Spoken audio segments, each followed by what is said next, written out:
Welcome to day one of the crash course. As I said, the recording and it's finished. I'll post it on YouTube so you all can get it because it would be too large for me to send in the WhatsApp group, right? But I will send this PowerPoint after. We're going to try and go through the entire syllabus in 3 days.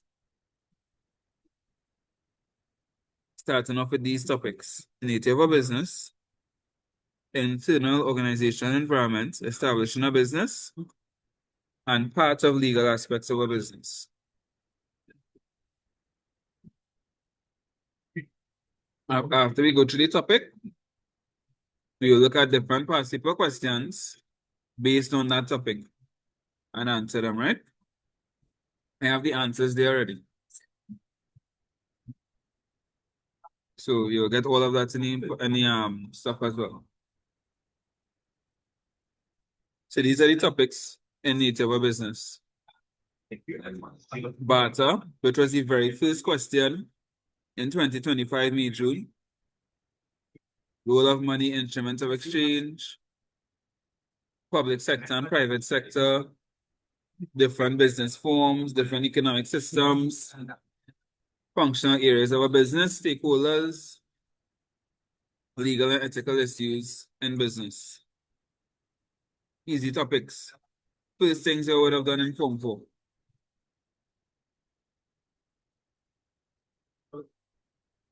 Let's start with barter. Barter is the exchange of goods and services for other goods and services without using money, right? Tonight, something everybody here knows. Am I correct? You all here know what barter is, right? Yes, sir. All right.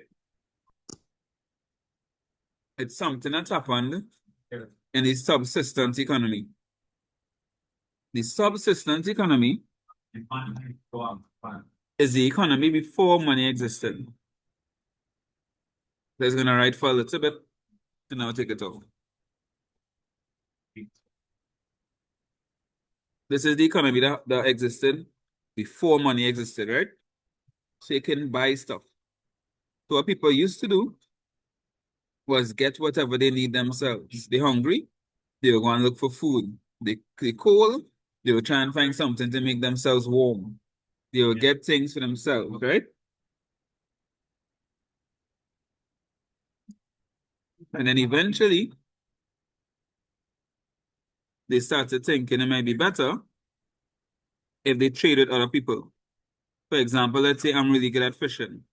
I could go and catch a lot of fish, and I could trade my fish for the other things I need. I could trade my fish with somebody who have flour, trade some more fish with somebody who have rice, trade my fish with somebody who have clothing. And that's how barter started, right? Now, barter was really good. It showed a lot of development. It was easy for communities to handle it. And it didn't need any kind of money or anything. Remember, money didn't exist. However, it was far from perfect. And barter had a good bit of limitation. For one, double coincidence of ones. In order for us to trade, I have to have what you want, and you have to have what I want. Right? Jeremy, what type of phone you have if you don't mind my asking? The 13 Pro iPhone. Right? Can I trade you? I have a transport bag. I could trade you my transport bag for your phone. Yeah, that's better. Yeah, would you trade it? Would you trade that with me? Would you give me your phone for my transport bag? Well, not the phone, something cheaper than the phone, but no, I wouldn't. All right. So Because that would be a the phone, limitation right there. Because I want his phone, but he doesn't want my bag. So we can't trade, right? That's yeah. what we're talking about when we say double coincidence of ones. Divisibility was also an issue. Let's say we decide that my horse is with 2 cows, but I only want 1 cow. I cannot cut my horse in half. So it was difficult to divide goods. It was difficult to store goods as well for value. Imagine I get 1,000 mangoes and I say, I can bury these 1,000 mangoes and save it for my children and my children. The mangoes gonna spoil.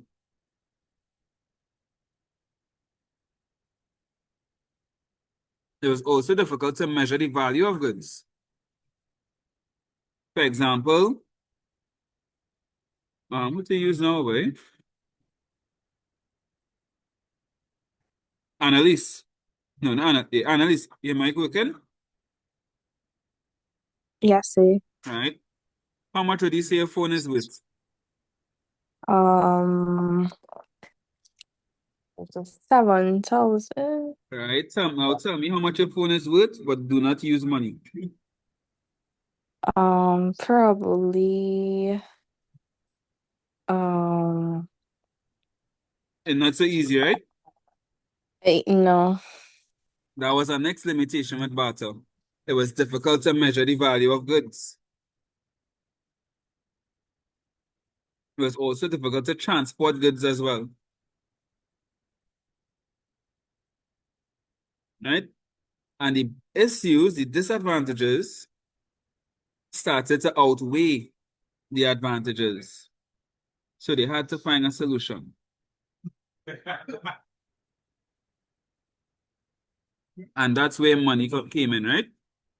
First, they started to use what we call commodity money. They would use salt and shells and stuff like that to try and to trade for stuff because everybody wants salt. And then eventually, they moved on to coins and stuff like that. I'll show you if you all ever see like a show in medieval times and somebody have a bag of gold coins or a bag of copper coins. They move on to stuff like that. And then eventually they moved on to the notes and dollars. And that is what we use money. That is what we know as money today. And money eliminated a lot of the issues with barter.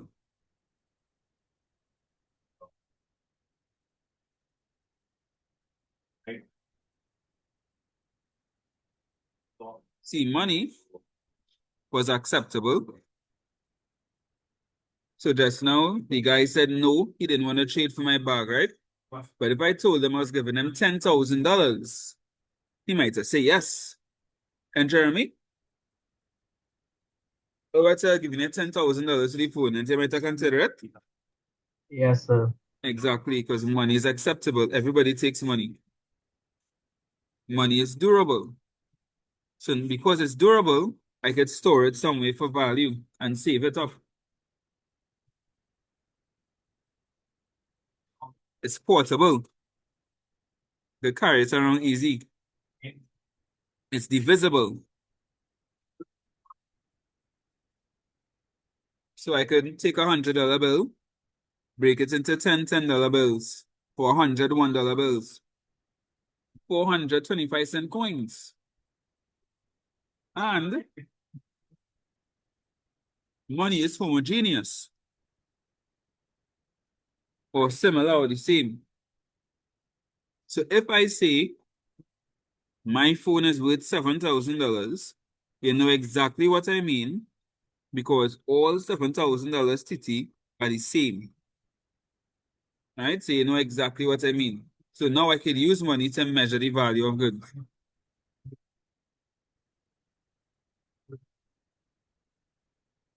And now that we have the money, this is what we use the money to do. We use it to trade, so as a medium of exchange. We save it up, so as a store of value, a unit of account, so we measure the value of goods now. That's why when I asked how much her phone was worth, she used money to tell me. She said 7,000. She didn't say it worth 7 cows or 2,000 mangoes. She used money to measure the value. And you could use it as a standard of the food payment. So you could use it to see how much you owe somebody or how much somebody owes you. So money is one of the most useful tools man ever created.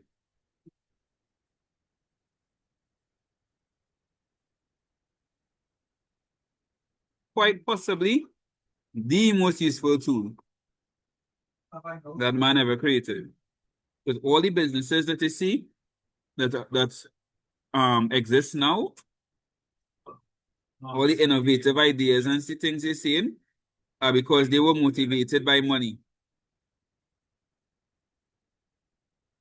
Right? So money is one of the most important things ever created by mankind.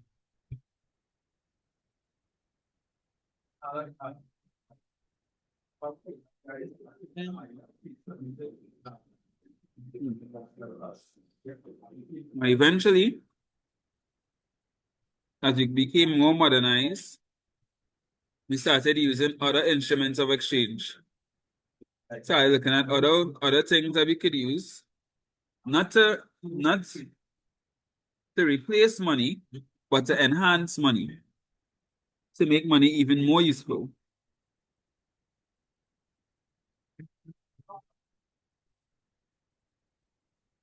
So, for example, we had checks,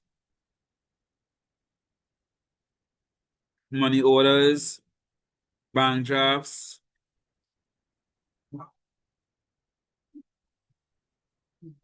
debit cards, credit cards, cryptocurrency, electric transfer, online banking, mobile money.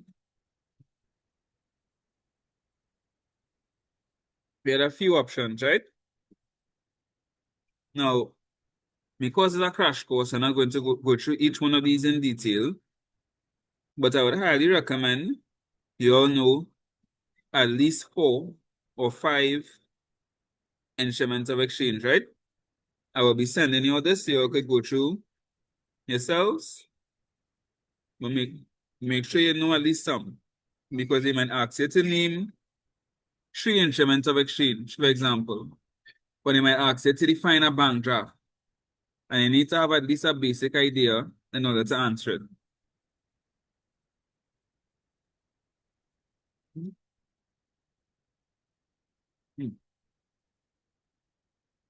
Now,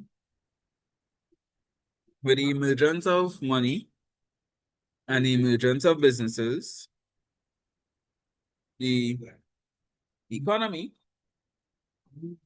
and the emergence of the government, the economy was divided into 2 sectors, the private sector and the public sector. The private sector is the part of the economy that is owned and controlled by private individuals, the people like you and me. And the public sector is the part of the economy that is owned and controlled by the government.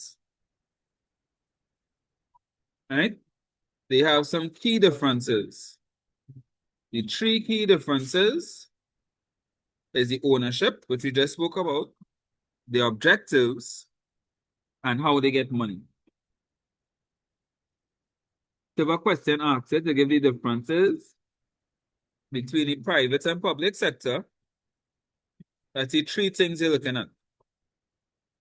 The ownership, the objectives, and where they get their money. The private sector is owned by private individuals and businesses. The public sector is owned by the government. The objective of the private sector is to make money. Right? So they want to get profit. The public sector, however, the objective, at least what the objective is supposed to be, is the welfare of the citizens. That's why they provide stuff for free for us. Well, I say for free loosely. We pay taxes and they use that money. But that's why they pave roads. They have government schools. They provide healthcare, affordable housing, because the police service protection, because their goal is to look out for welfare. Where does the private sector get their money? Might get it from personal savings, loan from the bank, gifts from family, investments. What about the public sector? Their main source of income will be taxes. Right? Now, two terms you all need to know are privatization and nationalization. Privatization is when the government sells some of their assets, some of the things they own, to private owners. So it's no longer part of the public sector, it becomes part of the private sector. And nationalization is the opposite. As when the government takes control of a private business. So it's no longer part of the private sector, it's now part of the public sector.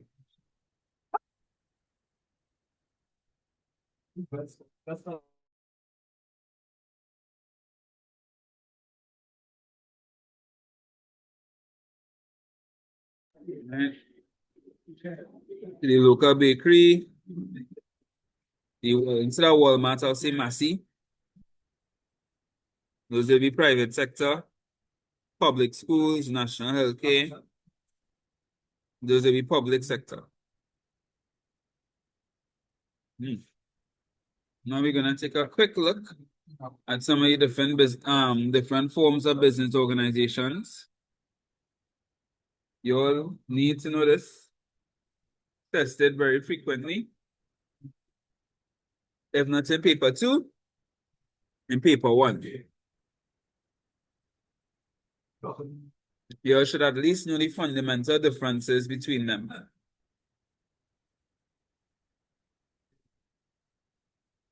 So a sole trader, emphasis on sole, as in only, as in one, is a business owned and controlled by one person.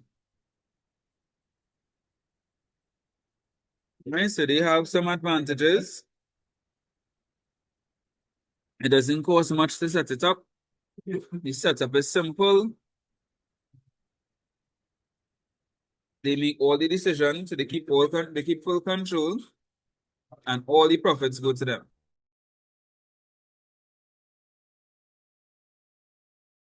However, they also have some disadvantages.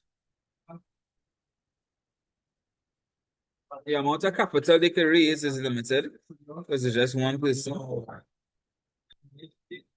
All the losses they have to bear themselves as well. So it's like a double-edged sword.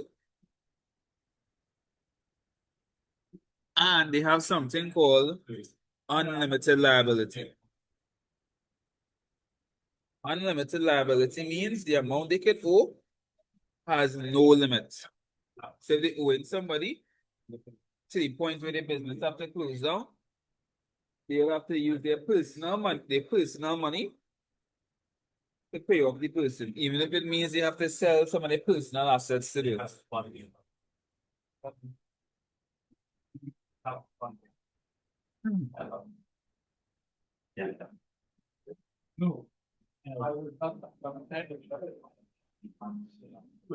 So they have some good things, but they have some bad things.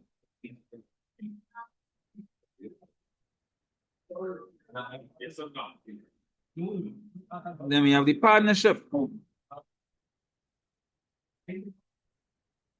Partnership is a business owned by many. So they're breaking up a lot. Are you hearing me? Are you hearing me? Are you hearing me good? So now you're hearing, but they keep dropping. You're lagging. Alright. Am I lagging for the rest of you all as well? No, sir. No? No, sir. Yes, sir. No, sir. No, sir. Alright. It may be your internet connection then. All right, so when it comes to partnerships now, a partnership has a minimum of 2 persons and a maximum of 20. So if the question asks here, how much owners can a partnership have, or what is a partnership? Do not say it's a business owned and controlled by 2 or more, please. Or more can mean 1,000. Give the parameters a minimum of 2 and a maximum of 20 persons. Right? They are regular partnerships, and then they are limited partnerships. A regular partnership, everybody has unlimited liability. Sorry. In a limited partnership, some people, they just invest their money into the business, hoping to get a return, and they have limited liability. Meaning the amount they could lose is limited to the amount that they invested. Now, there are some benefits of having a partnership. You can raise more capital. If it's just me alone and I have $5,000, that's all the money I can start the business with.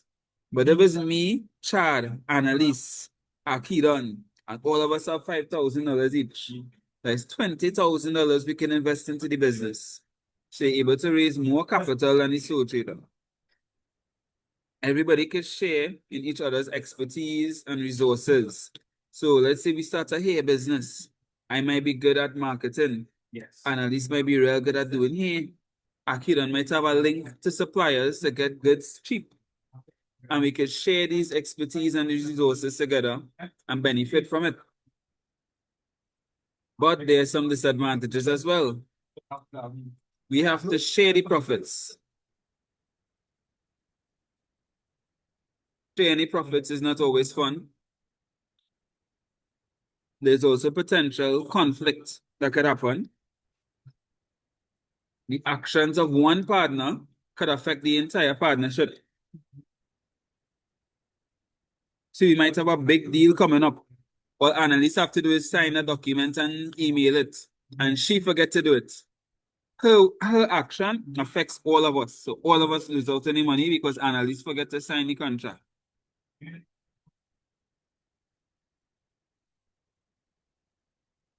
Right? So it has its advantages and its disadvantages. Then we have private companies and public companies. Now, a mistake that people make very often is that they hear public and they think it's owned by the government. This is the one instance where that is not the case. Private companies, they raise funds by selling shares. Once you buy shares, they become a part owner of the company. They only sell their shares privately. So they might sell it to friends and family. Public limited companies, they sell shares as well. But they sell shares to the public, meaning anybody could buy the shares. That's the difference. Right? These private companies, they sell it privately. Public companies, they sell it publicly. In most countries, the maximum number of owners that a private limited company can have is 50. In public companies, there is no limit. You can literally have 1 million owners. All right? Now, one big advantage that they both share, they have limited liability. So companies, corporations, like private limited companies and public companies, they are seen as their own entity. So the owners of the company and the company itself are seen as two different people. So if I was the owner of one of those private companies, private limited companies, and that company was owing you money, and that company closed down, they can't ask me for the money. Because I didn't owe you money, the company owed you money. And that's one of the biggest advantages they have. It's also easier for them to raise capital. However, they have a lot of taxes to pay, and a lot of fees to pay, and a lot of rules and regulations to follow. And registering is much more complicated.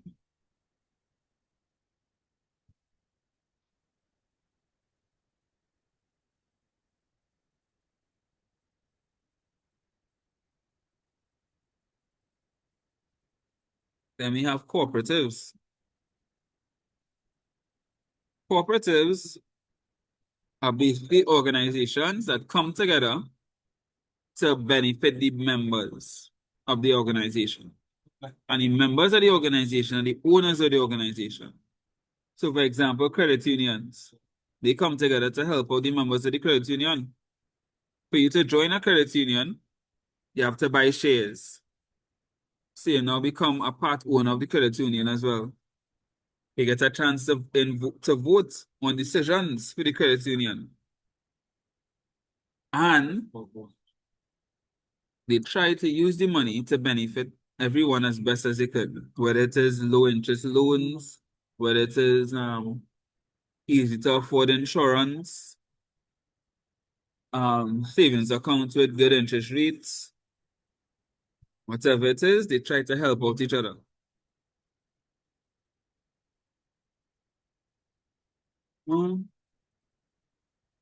Right, these last bits, franchises. So a franchise is something that we see a lot in the Caribbean. Right? So for example, KFC. KFC is not actually in Trinidad.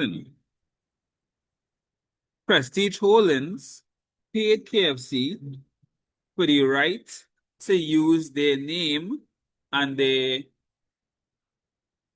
products and services. That's what a franchise is. The franchisor, who is the owner of the brand, gives a license to the franchisee so they could use their image and likeness. So Subway is in here, McDonald's, KFC, Church's Chicken, Little Caesars, a lot of those fast food franchise, a lot of those fast food establishments that you'll see in the Caribbean are franchises. A company is actually paying the parent company for permission to use their image and likeness and their products. They'll receive training on how to provide the products and services. They'll get permission to put their own spin on the marketing, etc. And then they operate. Right? The biggest advantage is that they get into use an established brand. So imagine, who you think will make more money? If I open up a Bally's fried chicken, or if I open up another KFC branch, which one will earn more money? Bally's fried chicken or KFC branch? KFC. KFC branch, because people know KFC already. It's already an established brand. All right, so that's a huge advantage. You don't get to have a demand one time. You don't have to work with it. The disadvantage is that the startup cost is very high. And you have to pay royalty fees. So whatever money you make, you have to pay the franchisor a percentage. But it ends up being worth it. Prestige Holdings making real money. They have the franchise for KFC and TGI Fridays. Them living nice. And Pizza Hut.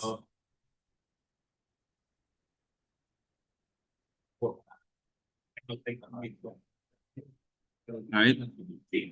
Now let's look at some economic systems. See how we doing with time. 7:12 already. Alright. So there's 4 economic systems you're gonna look at. The first one we kind of looked at already is the subsistence economic system. That is the one where money didn't exist. and they use barter, right? There actually are places that still use subsistence economy. Some say like any Amazon and stuff like that. There are some small remote places that they don't use money.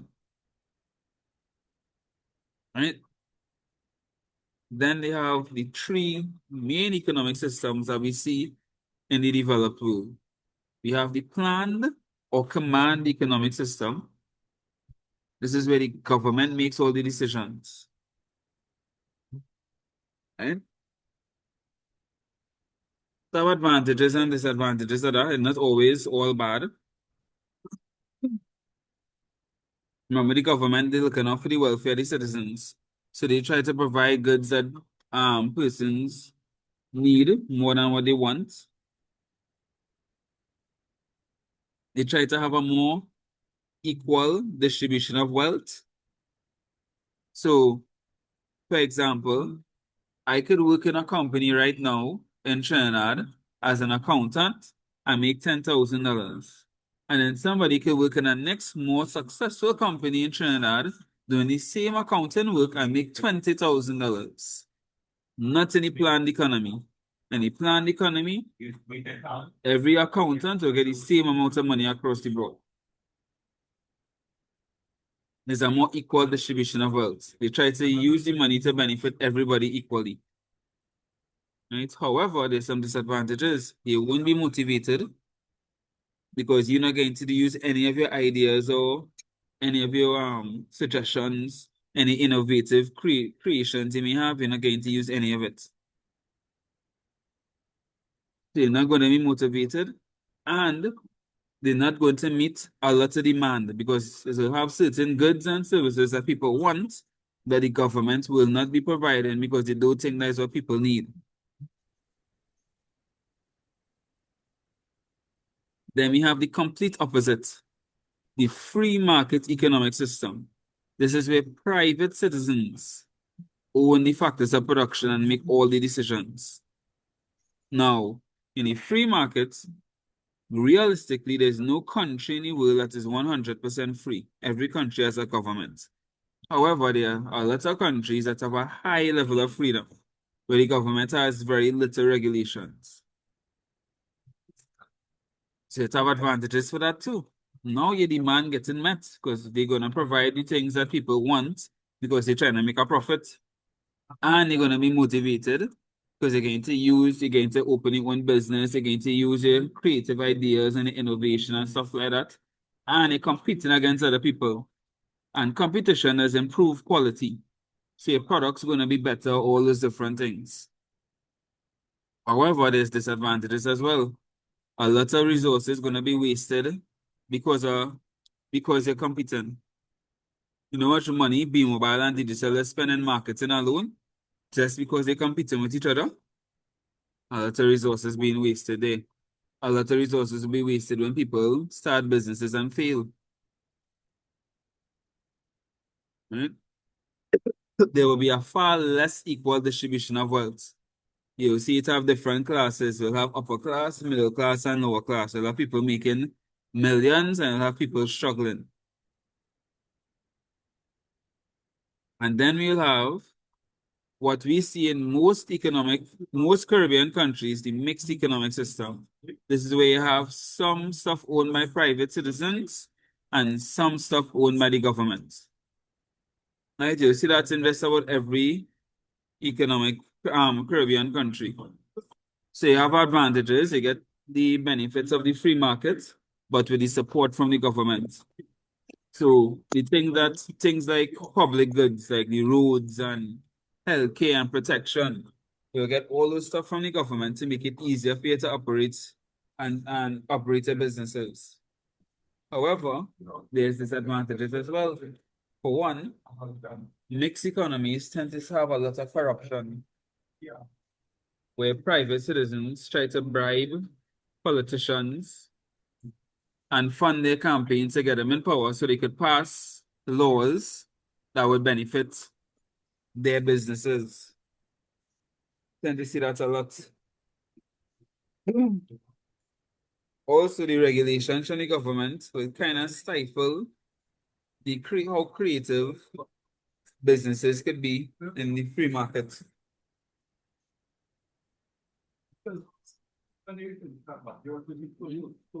Almost finished first section. Then we have the functional areas of the business. Let's go through these quickly. We have the production department, where they make the goods. Anything to do with products is in the production department. Marketing department is where they advertise the goods and get people to want to buy the goods. So anything to do with customers, that's in the marketing department. Finance, anything to do with money.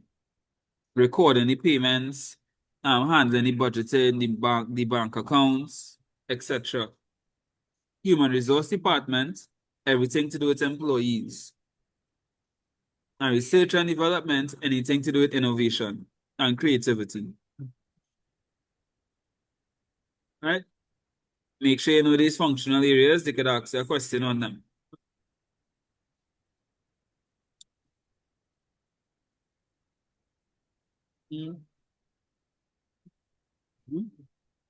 Right, almost finished. The first section. Stakeholders now. A stakeholder is anybody that has any sort of invested interest in a business.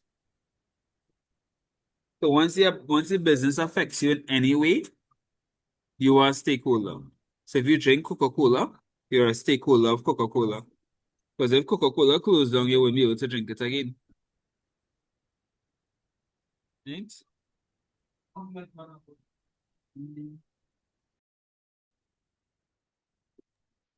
So each of these stakeholders have some sort of interest into the business, right?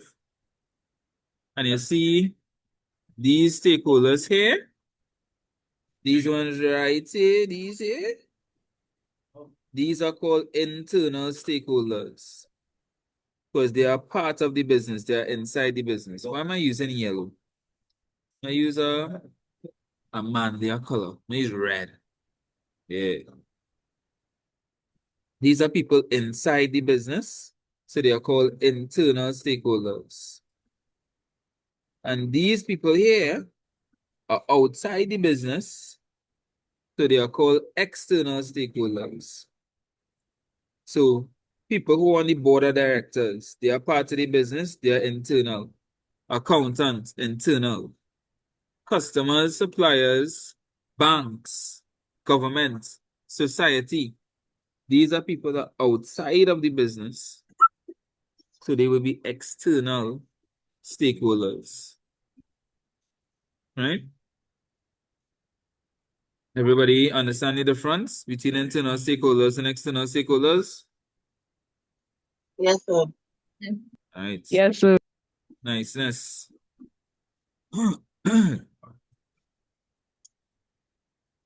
Right? These are different stakeholders, some of them, and the things that they will be interested in, right?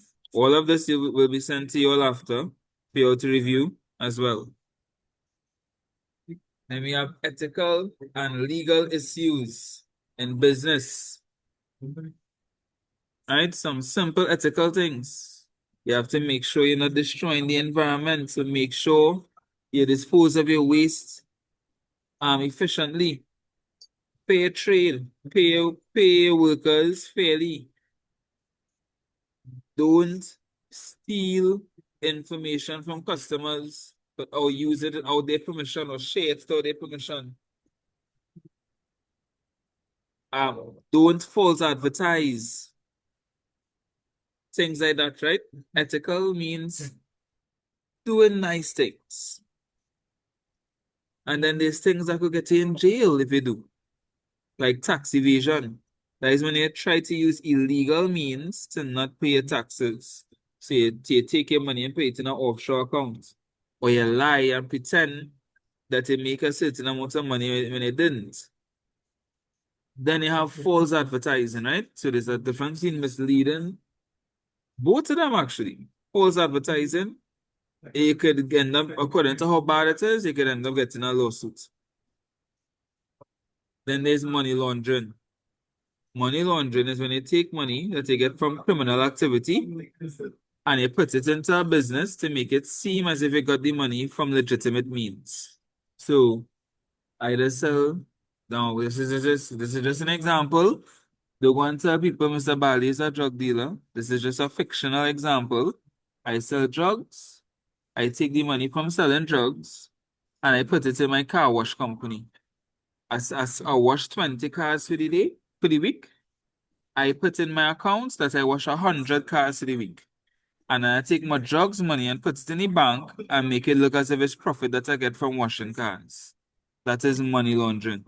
That is illegal, and you're going to get in prison for sure. Right? You could get years in jail for money laundering. Because if money laundering, not only is money laundering illegal, but it also means that you're connected to some other illegal criminal activity. Right? So it's our question here.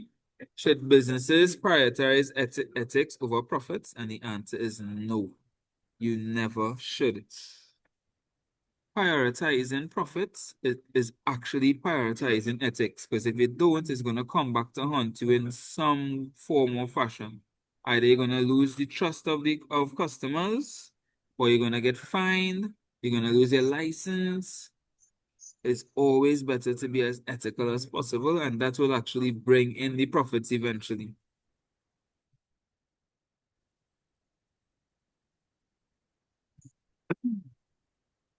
And then last but not least, some of the careers you could have in account in business, right?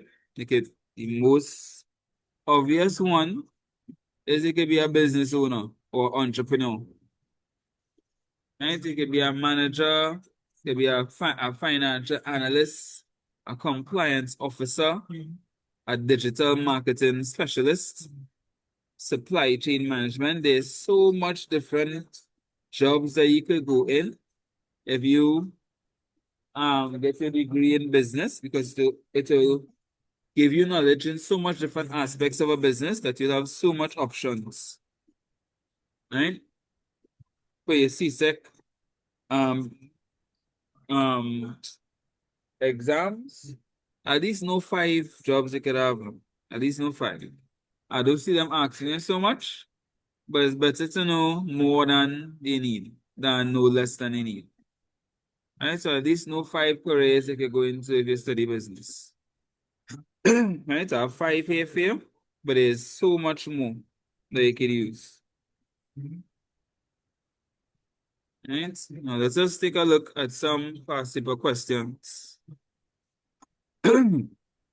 This was from 2020. It's kind of similar to the questions they asked in 2025. They asked us to define barter. See, Anna, what is barter again? Barter is the exchange of goods and services without use of money. Just make sure and put that without the use of money at the end. Boom. You get 2 marks there. State 2 problems associated with barter. You can talk about the lack of double coincidence at once. You can talk about transportation being an issue. You can talk about it difficult to measure value. It's difficult to store value. Anything like that could work. Right? You can talk about it's difficult to divide the goods. Anything like that. Explain 2 ways in which the use of money can overturn the problems associated with barter. So that is where we go with the characteristics of money. Each of the characteristics of money affects one of the limitations of barter. So money being acceptable, for example, eliminates the lack of double coincidence of wants. Because once I have money, I have something I want. Money being portable eliminates the problem of transportation issues. Money being durable eliminates the problem of not being able to store wealth.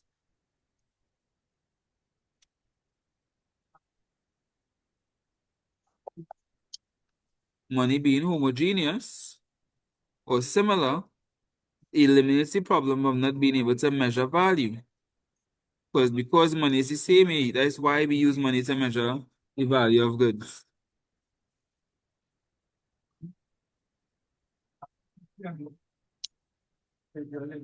And then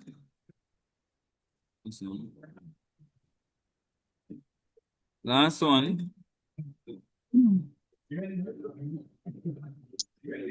Sorry. Money being divisible eliminates the problem when some goods were not divisible.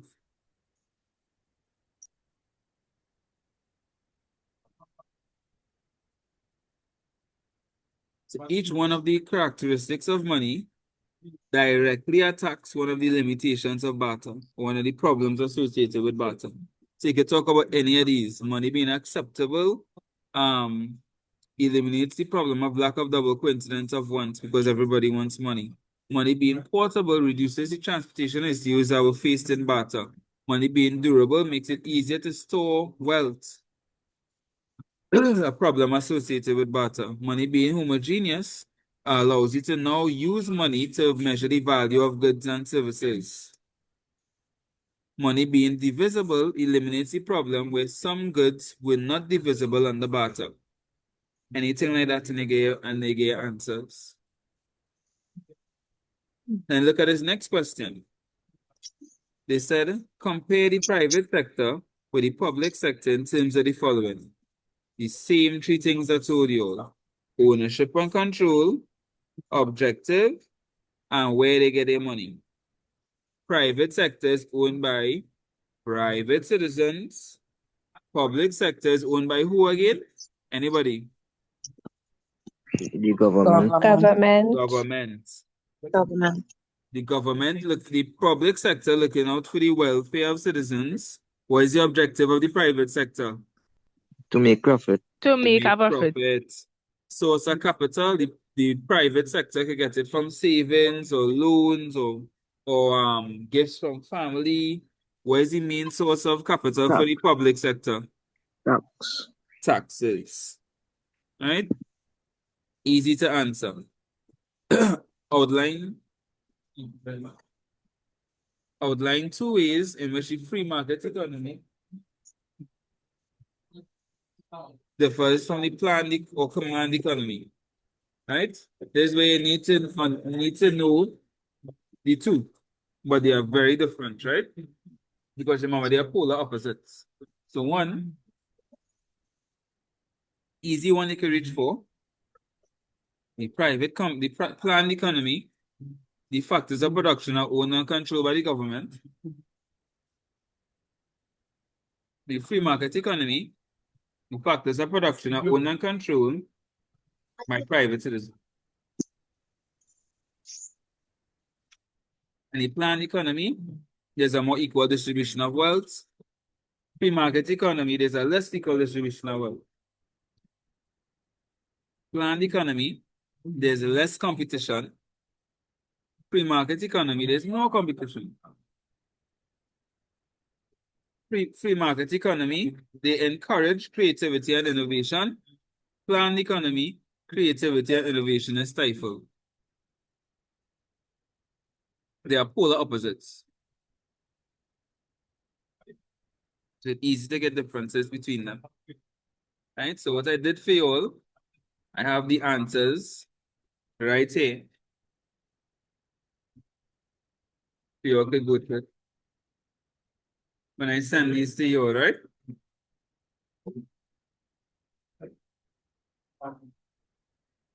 Now in this question now, they actually find an enterprise. Enterprise and a business is the same thing, right? Enterprise, they're an organization formed for the purpose of meeting a goal, which is usually to make a profit. Then they ask to identify 4 stakeholders of a business. Who thinks they could tell me 4 stakeholders? Who wants to try? The owners, the employees, the society, and the customers. Easy. They asked a question that we didn't do yet. State 4 reasons why individuals start their own business. Who could answer that for me? To make a profit. Make a profit. Create. So what? So to create what? So to be the own boss. Mm-hmm. To Be your create own their boss. hours. So that again? For self-fulfillment. Right, self-fulfillment. To create their own working hours. Well, that would be the same as be your own boss. Create jobs for people who don't have To jobs. create jobs. To create a family legacy. To provide a good service that wasn't provided before. Anything like that could work. To use their skills. Then they say outline 2 ways in which businesses contribute to the development of their communities. How do businesses contribute to the development of their communities?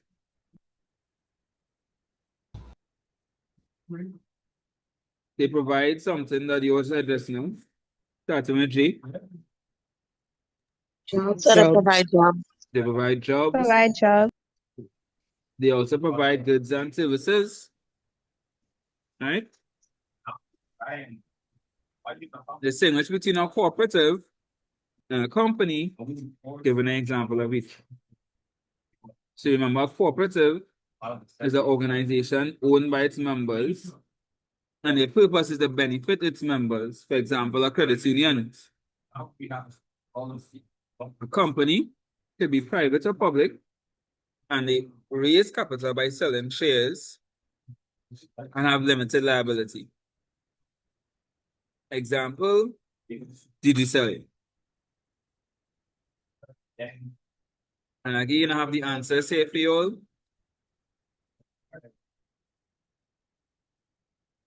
Oh, I put my business as an example, Bally's premium drink. When Christmas time come, you will check me. Next question, they ask for some of these business concepts. This I also want to make sure you all know them. You know what profit is? Anybody knows what a profit is? So profit is the money I get after you sell something, the money you just get subtracting labor costs and production costs. Yeah. Or you could say, to make it easier, the profit is the difference between a selling price and a cost price. Or the extra money earned from selling a good or service. But what you said is correct as well. The actual enterprises, organization formed by a person or group of people to meet a profit, to meet a goal, which is most times to make a profit. Now, what is specialization? Who knows what specialization is?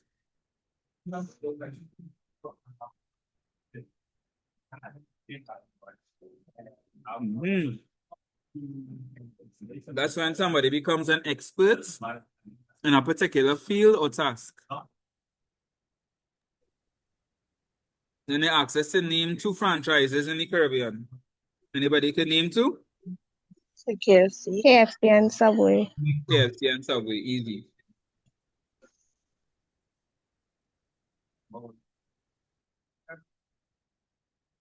State 2 characteristics of each of the following forms of business organizations. Partnership. How much owners can a partnership have? 20. 2 to 20. 2 to 20. 20. What happens to profits? They are what? Shared. Mm-hmm. 2 characteristics right there. Cooperatives. What is that? That's 2 characteristics right there. They share profits. They have a minimum of 2 to 20 owners. Yeah. Cooperatives, they are owned by their members. That is 1. You have voluntary membership. All members could vote. Anything like that could work. So, trainer, have how much owners? How much One. owners? One. One. And who gets all the profit? The owner. That own the The business. owner. Owner. Huh? All right. Then they ask to describe one role of each of the stakeholders. Employers, they have to provide everything that's needed for the employees to complete their tasks. And employees, they have to complete the tasks that they are assigned. Again, I've answered, say for you all.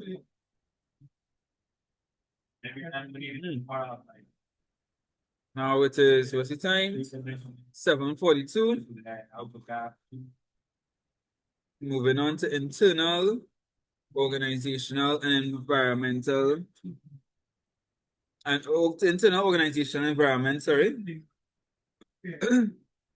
At this point, I am giving you all a 10-minute break.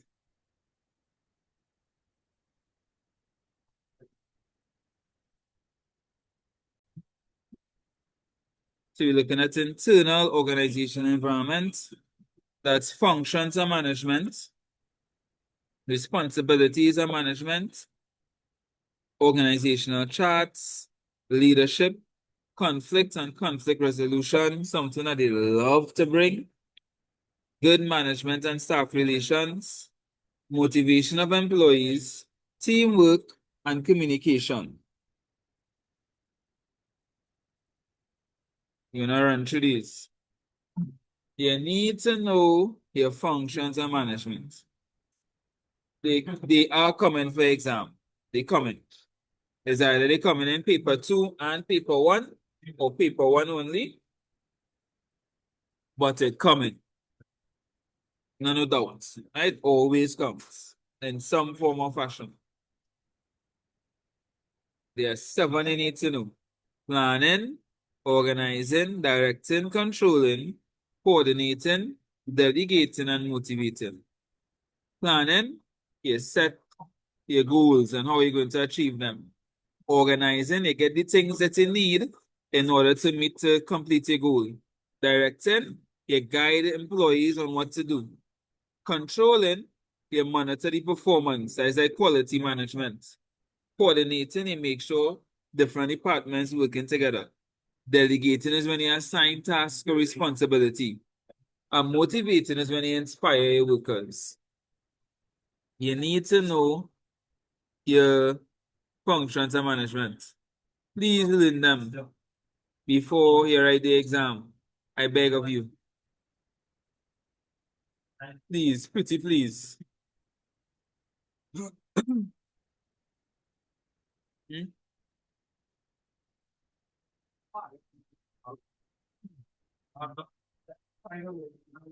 Now, the responsibilities of management.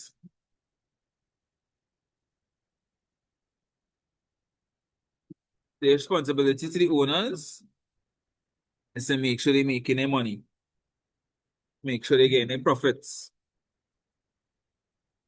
For employees, they have to make sure they have everything that they need to complete their job. They have to make sure that their working environment is safe and secure. They have the training that they need to be able to complete their job. And they have easy communication. Society, they have to make sure they're being ethical. Proper disposal of waste. No false advertising. Doing things to uplift the community. Customers, make sure they're selling quality goods and services and they're giving customers exactly what they say that they're giving them. The government, they have to be in compliance with their laws and regulations and they have to pay their taxes.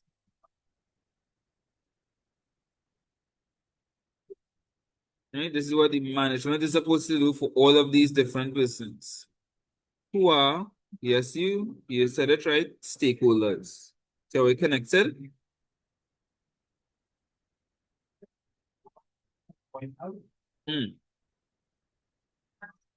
Organizational charts comes fairly often, but it comes, right? You need to know the persons at the top are the ones with the most authority. The persons below are the ones with the least authority. There's a line organizational structure. So, for example, you might have a school, might have the principal. Underneath that, you might have the vice principal. Underneath that, you might have the heads of departments and the teachers and so forth, right? That's a line organizational structure. The hierarchy is vertical. Right? It goes from top to bottom. Then there's a line and staff organizational structure, which is similar to line, but there's also a staff function, which is a support function. So, for example, they might have a CEO. And then beside the CEO here, they might have a chief advisor.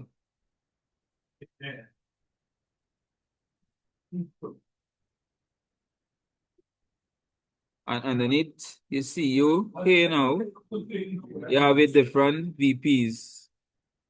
A VP of production, a VP of marketing. Now, the VP of production and the VP of marketing, they don't report to the advisor. If you notice, their thing is not connected to the advisor. They're connected to the CEO. So they report to the CEO. The advisor doesn't have authority over them. The advisor is just providing support to the CEO. Right? This is what you call a staff function when you look at the organizational structures. And then the functional organizational structure is when they're separated based on the function.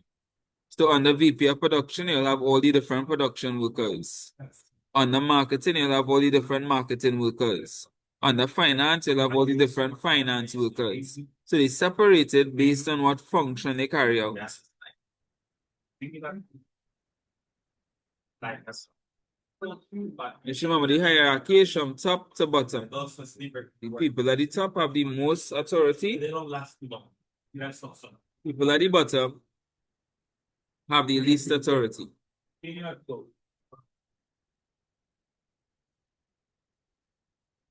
Alright, so the chain of command, authority flows from top to bottom. And the span of control is the number of subordinates under one manager. So how much people you are directly managing is your span of control. So if I have 3 people in my department, I'm the head of department in my school, I have 3 teachers under me, my span of control is 3.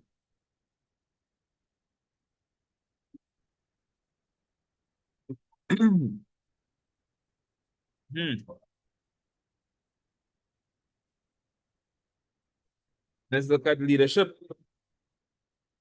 Characteristics of a good leader. And the thing with this topic, right? You can literally think of any leader that you consider as a good leader. Could be a prime minister. It could be a fictional character, like Captain America.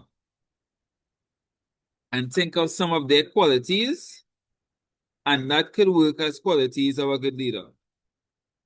So you say charismatic, intelligent, able to make quick decisions, anything like that. Honest, decisive, trustworthy. Anything like that could work. Right? You don't have to think specifically of business owners. Right? A leader is a leader. It could be a football coach. Once you could think of a good leader, think of some of the qualities, the things that make them a good leader in your eyes. And that would be examples of characteristics of a good leader.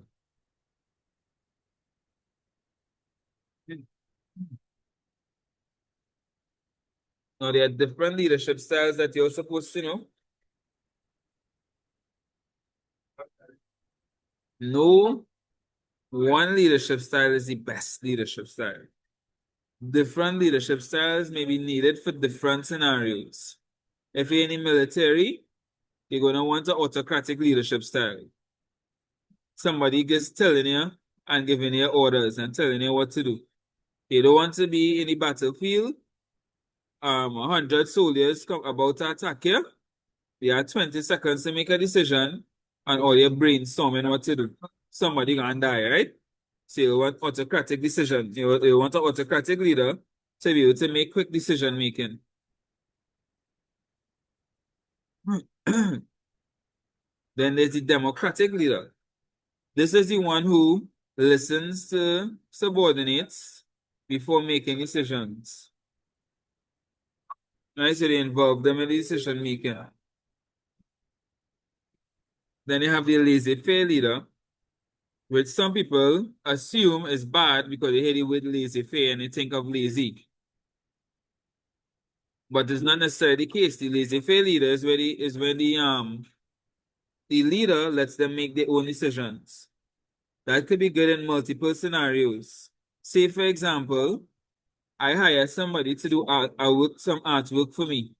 I don't know art, so I have to let them make their own decisions and do their own thing because they would know better than me. All right?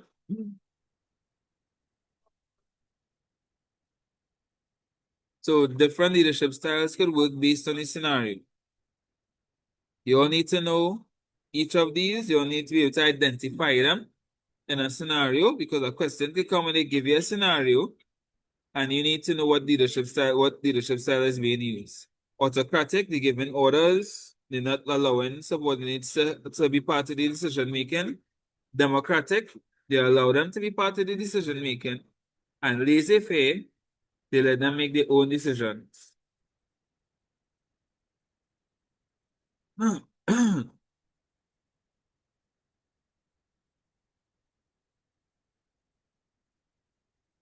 Right.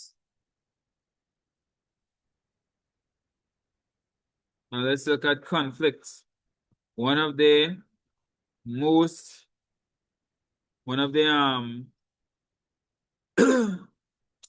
most tested topics. Right? Sources of conflict. Anything that could cause conflict in the organization. There's so much things that could cause conflict. For example, poor working conditions. You're not getting enough pay. Miscommunication. Punctuality and regularity. Reaching late all the time.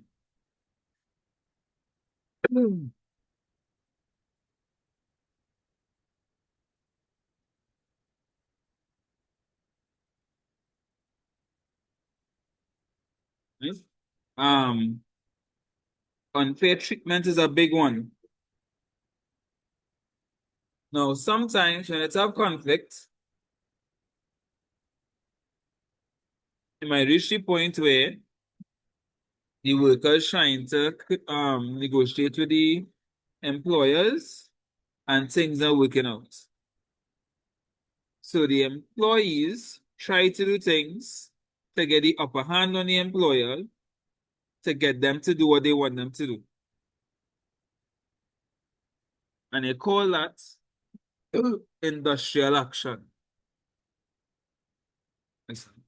Sorry, 1 second. They call that industrial action, right? Employees might do stuff like strike. Strike is when they don't go to work at all. Or work to rule. Work to rule is when they're doing exactly what's on their job description Nothing more, nothing less. Even if it is inconvenient. Then there's other things like a go slow. There's when you're doing a job, they're working real slow on purpose. Or overtime ban. There's when you don't work a minute past your working hours. There's even picketing. There's when you're using signs and stuff and you're walking around in front of the business protesting. But they're trying to bring awareness to the situation, get the public on your side. These are some strategies that employees could use to try and get the upper hand on employers. But then the employer have strategies they can use. So for example, or you was protesting yesterday, you come the next day, try to enter the business, it locked. Your code not working, you get locked out. Or you decide to strike, so they hire some temporary workers and they paying them your salary instead. You start to get scared because you think you're gonna lose your job. So it's have things employers could do to try and get the upper hand as well.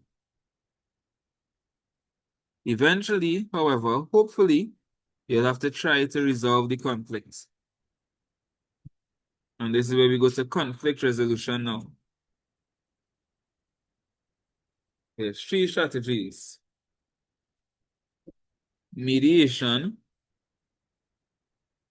arbitration, and grievance procedures.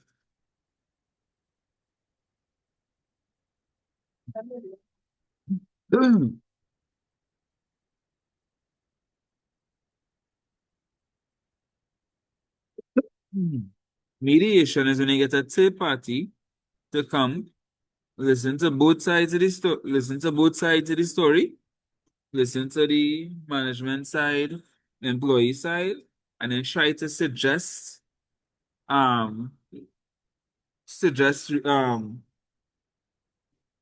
resolutions with. They can't make the decision though. The most they could do is help facilitate the discussion and see if they could come to a conclusion themselves. Arbitration is different.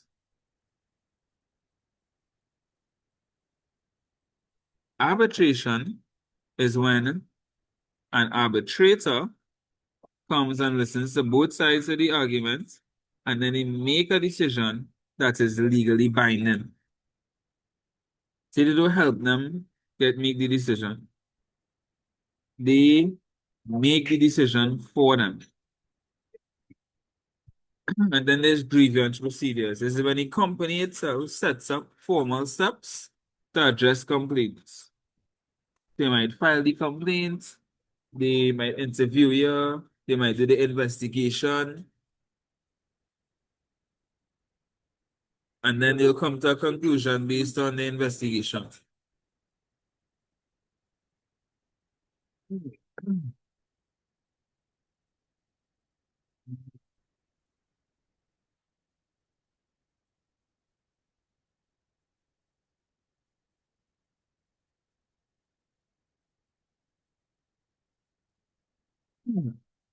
Right. Now we're looking at sorry, motivation.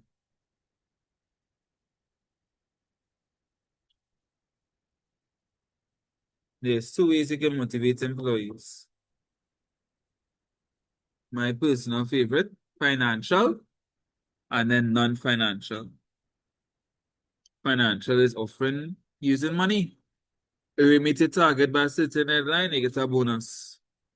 At the end of the year, based on how well they perform, you get a profit share. They get a percentage of the profit the company makes.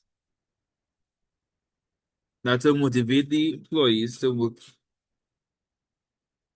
more efficiently, right? And then there's non-financial. So you might say, all right, you're the employee of the month. Good job.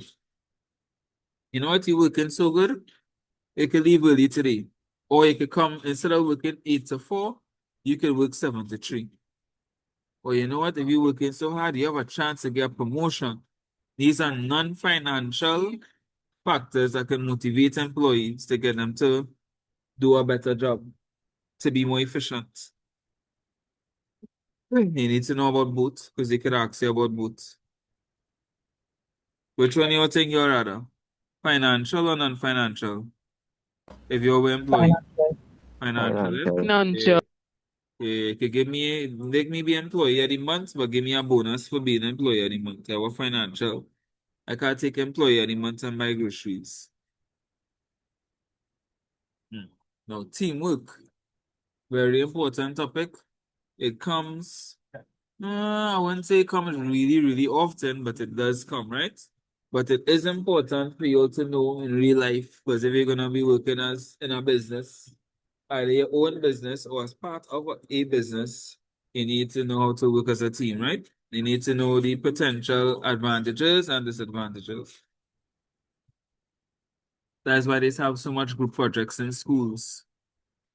Right? I know some of you don't like group projects, but that's why we do it because teamwork is important, right? A team is a group of persons that come together to meet a particular goal. And teamwork is the process of working together to meet a particular goal or to complete a particular task. Right?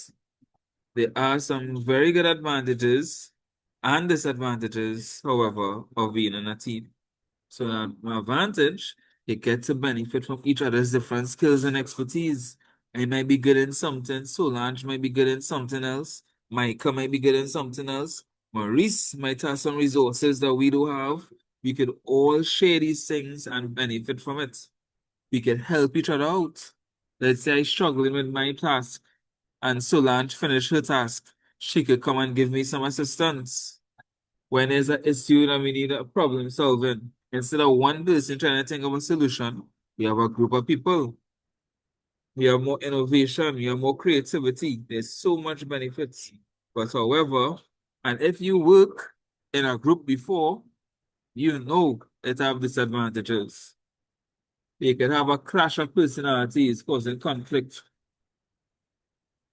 You can have free riders, people who not doing no work but want to get full marks for their projects. It's have the very dangerous thing called group think. When one person makes a suggestion and because nobody wants to go against it, everybody agrees. It could be so dangerous, right?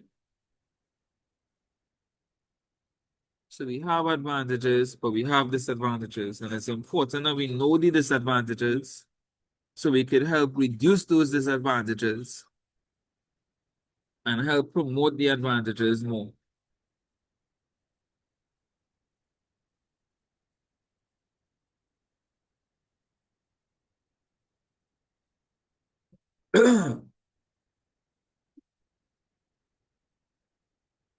Also, extremely important, communication.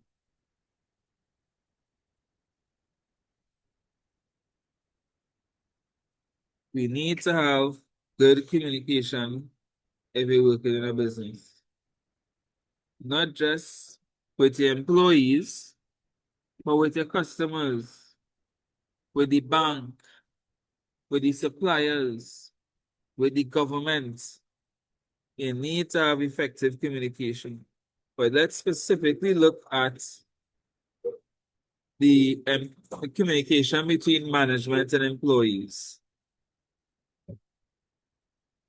The better the communication you have, the more efficient the business is going to operate. Right? So it's good to try and put together strategies to improve communication. So for example, there's something called an open door policy. This when management let staff know that they can always come to them at any point in time if they have any issues or anything like that, right? They can use technology like emails and stuff like that to help make communication more efficient. You can go to communication workshops so that both management and employees can learn how to communicate. You can use bulletins and notice boards and other communication devices that can help make communication easier.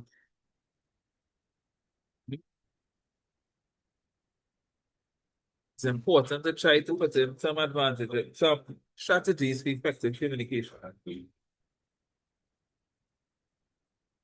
Right? Well, let's look at some past papers.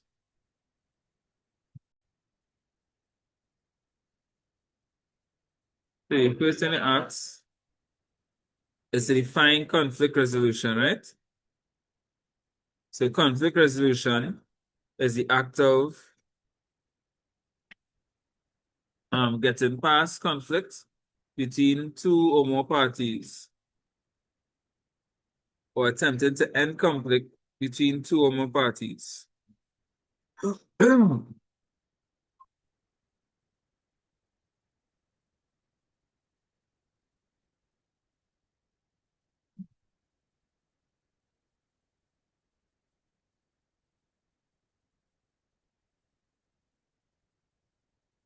And then it asks, describe how following factors could be sources of conflict in a workplace.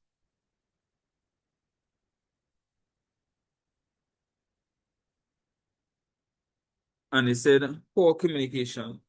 Poor communication can lead to misunderstandings. Misunderstanding can lead to the wrong things being done, which can lead to conflict.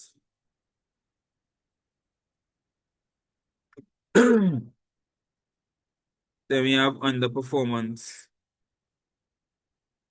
Underperformance could lead to you not meeting your goals, which again can lead to conflict.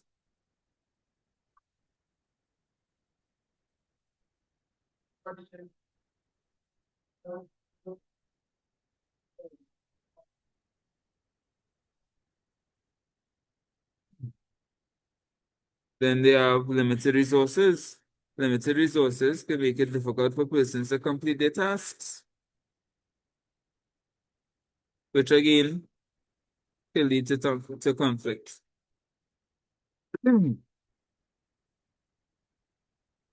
Distinguish between work to rule and go slow.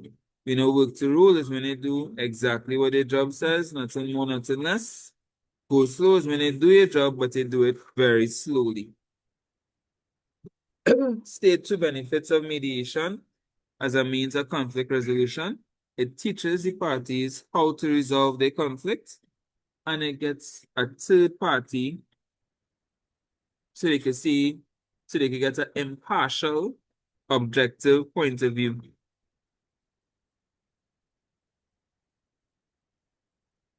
And again, I have the answer. Oh, forget. Explain one way in which management can use each of the following guidelines to enhance the relationship between management and staff. Open door policy. The open door policy would allow staff members to talk to management at different times whenever they need it, whenever they have any issues or suggestions. This can increase their trust in management, which could improve their relationship. Annual retreats could allow management and staff to communicate with each other in an informal setting, which could allow them to, again, improve their relationship. And all of the answers I have here for you all to go through on your own as well, right? So instead I'll be sending this document. Then they said Mr. Mando is a very stern and serious leader. His orders are obeyed without question. Many employees are afraid of him, but some think he's a good leader. You'll see how they are telling you the leadership style right there, right? They basically telling you the leadership style without telling you.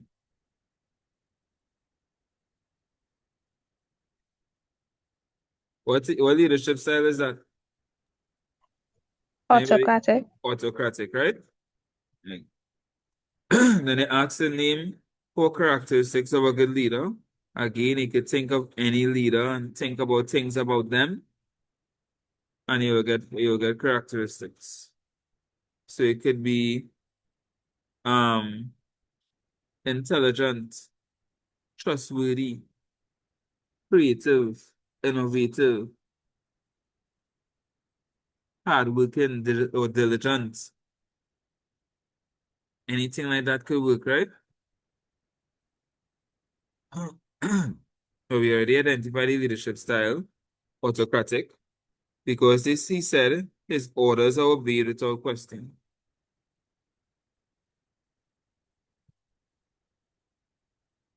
Oh gosh. Then it says, outline one way in which Mr. Mando's style of leadership can affect the organization positively. He'll have quick decision making. Negatively, is stifling creativity and innovation. Because you're not getting to hear about what other people may have, any suggestions that other people may have.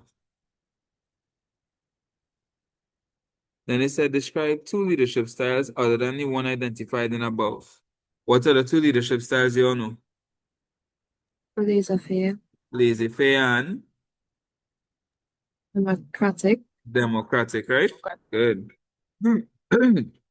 Laissez-faire, you allow them to make their own decisions, and democratic, you include them in the decision-making process. Recommend an appropriate leadership style for a large secondary school, given one reason for your answer. Now, questions like this, you could use any one of the leadership styles once you give a good reason. So if you was to say democratic, because different teachers will have different skill sets, and it'll be good to include them in the decision-making process. Okay, correct. If you say autocratic, that's where the principal who may have a vision for the school can ensure that that the school goes towards that vision and goal. Or if you say laissez-faire, because each teacher might be highly qualified and skilled, so you allow them to make their own decisions in their relevant fields, since they will be more knowledgeable in the fields than the principal. However you want to do it, once you give a good reason, you will get the marks.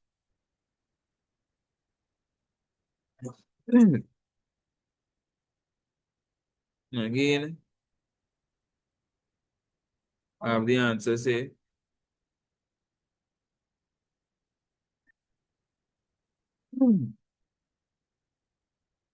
Thanks.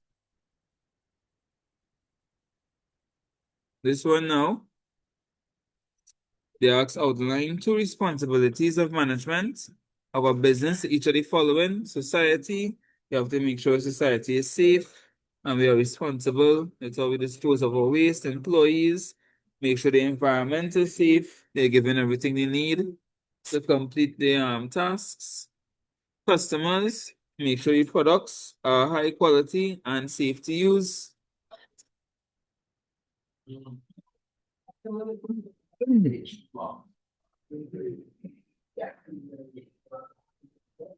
State four ways in which managers can encourage teamwork within an organization. They could give team goals or team bonuses.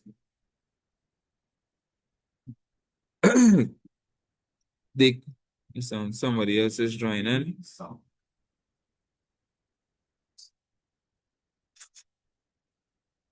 Right, they could give team goals. They could give team rewards. So once you do certain things together as a team, you get a reward. They can make communication easier. So that way to encourage people to want to communicate with each other and work within a team. They can actually create teams themselves, which will kind of force them to work as a team if we create a team. You could do team building exercises. Then they said, state two characteristics that would make a prime minister or president a good leader. For this one, Any characteristics of a good leader that you normally use, you could use it here. So it could be intelligent, creative, innovative, hardworking. The same characteristics you'd have used before, you could use them again here.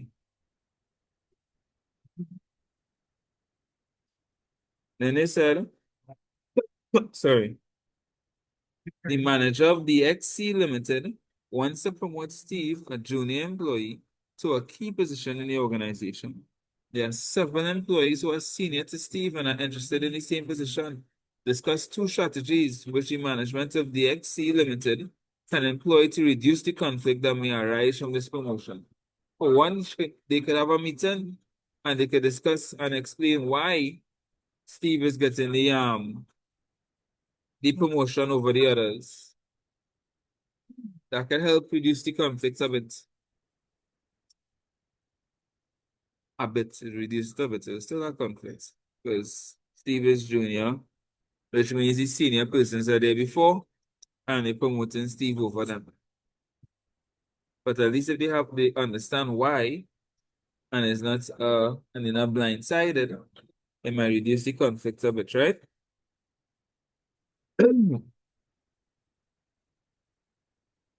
And next strategy they could use that might reduce the conflict a bit, again, reduce it a bit, is open the promotion to all of them and let all of them apply for it first. And then once Steve is still the best choice, they give it to Steve. But they make it fair.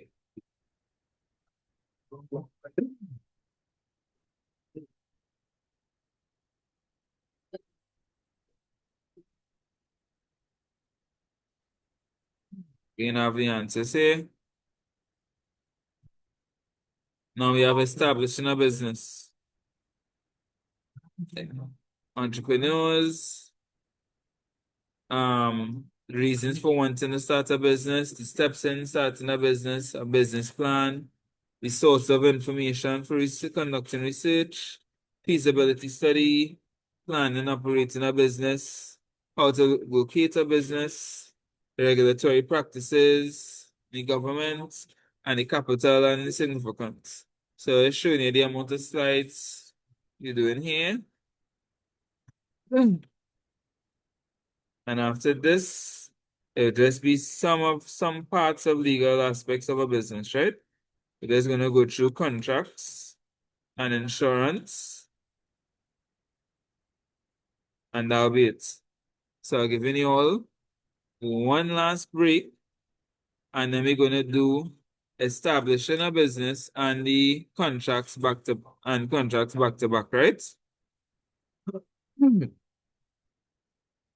So see we trying to finish before 10. Or at least close to 10. So it won't be super late. All right, so take 10, it's 8:47. We will return to stay online, but we're taking a break until 9.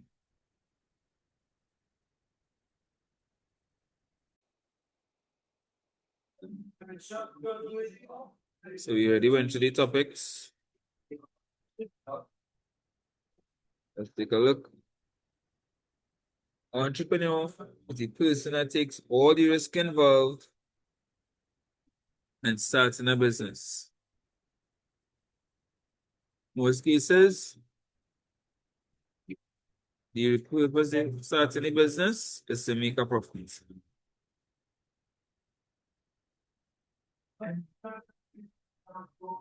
These are the functions of an entrepreneur. They have to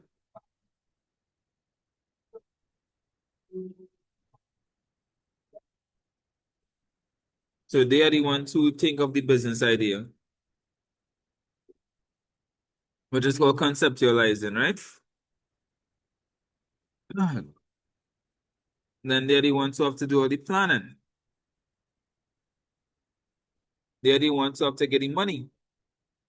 They're the ones who have to organize everything that the business needs to operate. And they are the ones who have to make sure the business operates.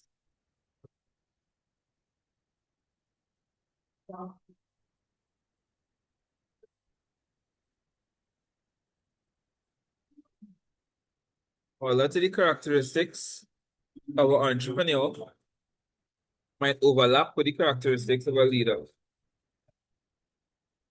Because at the end of the day, to own your own business, you're going to have to be a leader. So you'll see the same flexibility, decisiveness, good decision making, creative, innovative, intelligent. A lot of the same things, right? But then you'll also see some unique ones, like risk taker. Entrepreneurs tend to be risk takers because they're taking a risk to start this business. Persistent, goal oriented.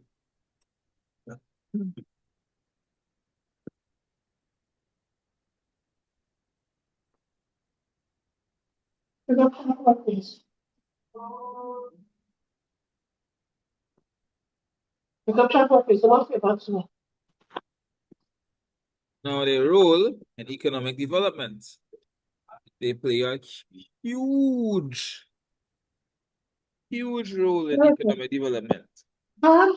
Some may argue, one second.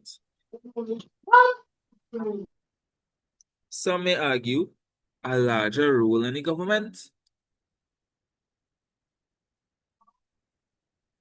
For one, they create jobs. Most of the businesses, most of the jobs that people have are from entrepreneurs who started businesses. They provide goods and services. The laptop you're using right now for this class, you got from an entrepreneur. The phone, entrepreneur. The food you eat, if you bought it from an entrepreneur. If you bought the ingredients to make it, you bought the ingredients from an entrepreneur.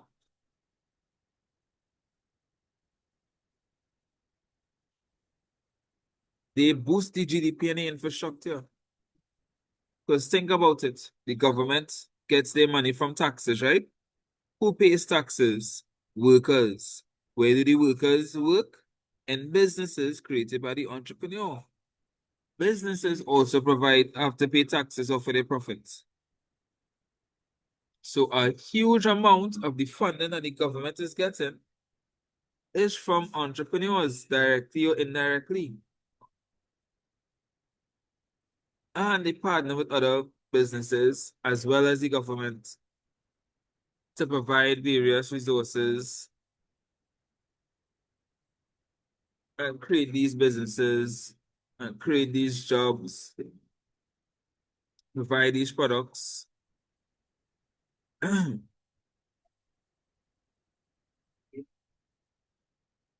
they have a huge role in economic development, larger than a lot of people may realize.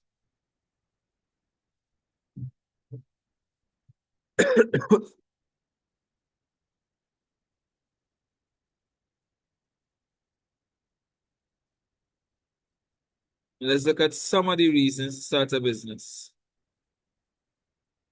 Financial independence. You don't want to rely on nobody else for your money. You want to be your own boss. That is one that people love to see. Self-fulfillment. Or to follow your passion and your dream. You want more money to increase income. To have a problem that you want to solve. Or you want to provide a good service. Or you want to create jobs for people. Or you want to create a family legacy. Leave something for your children and your children's children.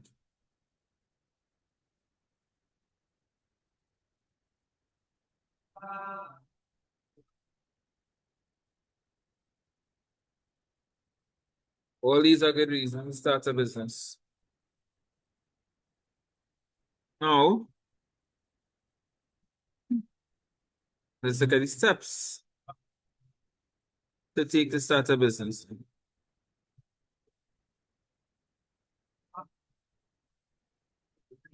First one, It's conceptualizing. That is getting the business idea. If you don't have the business idea, you can't start the business. Because you need to have the idea in first, right? After you get the idea, what you should do, this step a lot of people skip. I highly recommend that you don't skip. You should do some research on the business idea. See if it So you have have to put it in order. Say that again. You have to put it in order. This is actually the order in which you should do it here. Okay. Yeah. You should do research on the business idea. See how much demand it have for the good that you want to sell. How much people selling it right now. How much people willing to pay for it. Where the competitors located. Where your target market located. How much money you'll need to start the business. Then you start to identify the resources you'll need. All right, I'll need so and so amount of materials. And I'll need to have so and so amount of workers. To do this, I'll have to have so much amount of money. Then you create something called a business plan, which outlines all the different aspects of the business. What you want to do and how you intend to achieve it. Then you could use the business plan to get funding for the business. So you show people the business, show the bank the business plan. They might believe in it. They might get you a loan. Or you might get somebody to invest into your business. Or you just use your own personal savings and invest into it yourself.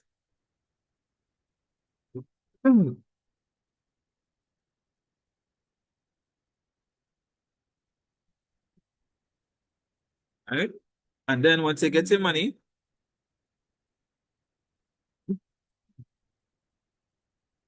you start operating.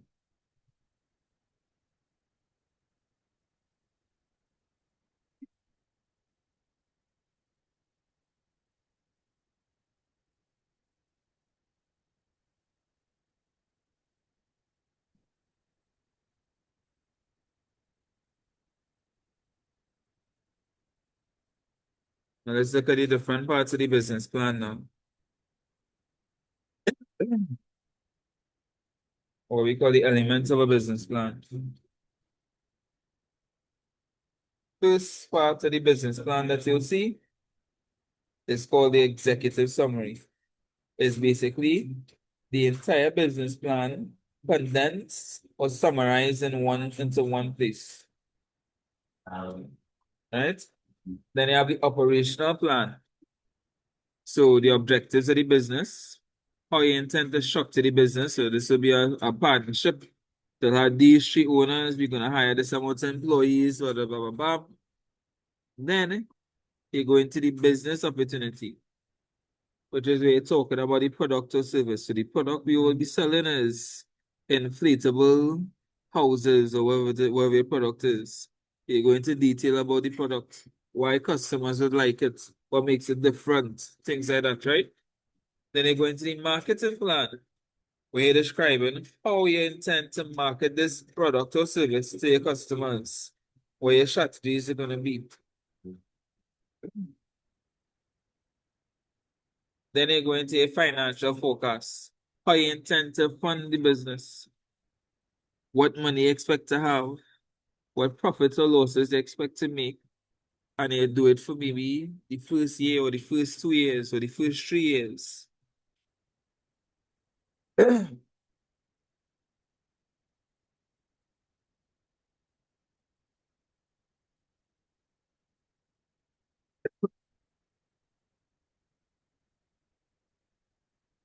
Right? So remember, in the business plan, the executive summary is first, which is a summary of the entire business plan. Then the operational plan. Then the business opportunity. Then the marketing plan. Then the financial forecast, so the financial plan. That is the order, right? Now, feasibility study is basically a research done to see if it makes sense to start a particular business or not. You're checking the viability of the business. Right? If it making enough profit by starting the business and stuff like that, right? So you check things like how much money it will cost to start the business. What are the risks involved in starting a business? If there's enough demand for the business, how much competitors they have already, what kind of profits it can make. And then based on that research, you'll decide if it makes sense, even pursuing the business or not. This is something else that people tend to skip. Now, don't get me wrong. 1 second, 1 second. But don't get me wrong, it is quite possible to be successful without doing these things. It's just it greatly increases your chances of success if you do these things. If you have a business plan, if you do your market research, if you conduct a feasibility study, it greatly increases your chances of being successful and greatly reduces your chances of wasting your time and money.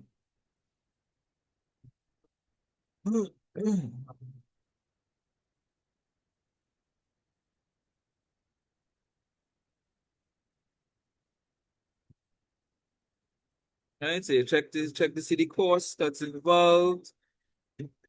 Make sure you know how much demand it has so you can have an idea how much sales you'll get.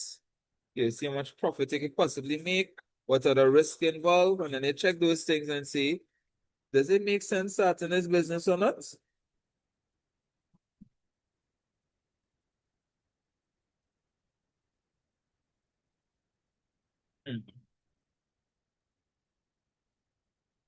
Now, there's certain government regulations that you need to be aware of when you're starting a business. You may need certain licensing to conduct certain business activities. There may be laws about where you can locate certain businesses. If you're exporting, you might have trade policies that you might need to be aware of. And then there's laws in place to protect consumers that you need to be aware of as well. Fair pricing, quality standards, things like that.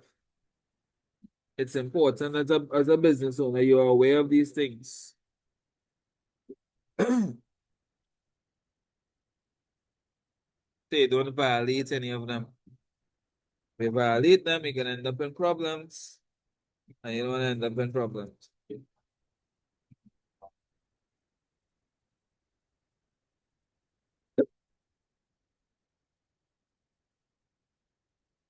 Now, how to decide where to locate your business? This is just some of the things you would consider, right? So you look at how far you are to your potential customers, how far you are from your suppliers. You want to be able to get your goods, your resources and stuff fairly easily. The infrastructure, you want to make sure your place is easily accessible. It's have your like your electricity, your water, stuff like that. Where your employees are, because you want to make sure that they could actually make it there. And then you have to look at the government policies. You might have some restrictions depending on what type of business you have and where you could locate a business. Or they might have tax incentives. So if you locate a business in a certain place, you get some tax incentives, might get a reduction in tax or whatever the case may be. All these things we'll consider. You'll also consider other factors like crime. If the crime level high, you're probably not going to want to be located there. Or where your competitors are. You might not want to be too close to a competitor, or you might want to be like Starbucks and be right next to a competitor all the time. If you notice, almost everywhere it's about a rituals, it's about Starbucks. Starbucks someone open right next to rituals. They'll be so confident that they will take rituals customers from them.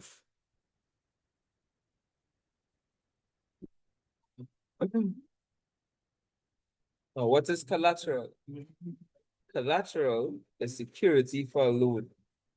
What I mean is, sometimes banks, for example, might not feel too comfortable with giving you a loan.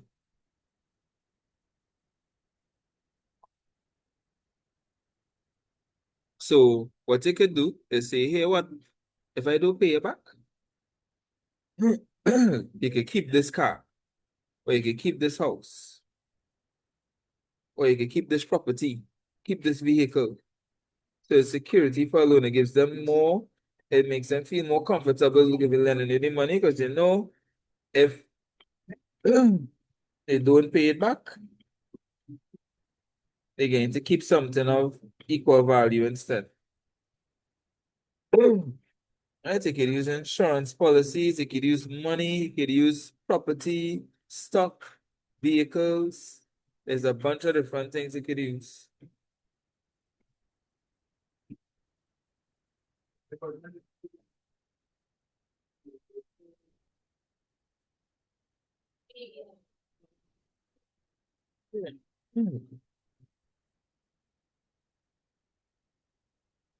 Now let's look at some questions.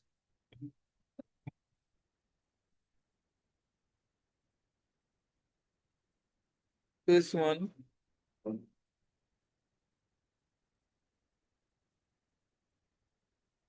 Define the term of feasibility study. A feasibility study is a research done to assess the viability of a business idea. Checking to see if it makes sense to start the business or not. Outline 3 instances where feasibility studies are useful. It could be useful when you're starting a new business. It could be useful when you're thinking about starting a new product or service. So let's say you have a business already and you're thinking to start a new product. Or it could be useful in deciding if you want to stop supplying a product or service.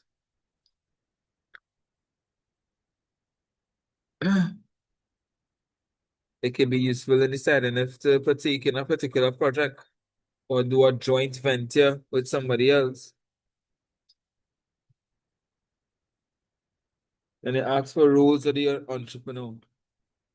That will be the conceptualizing, the research, the planning, the acquiring funds.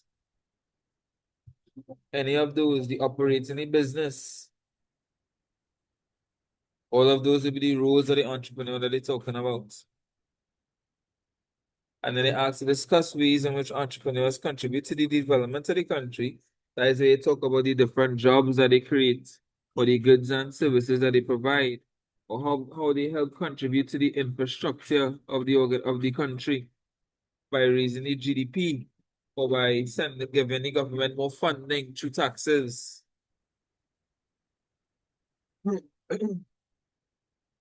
Again, all the answers are here that you're going to take a look at.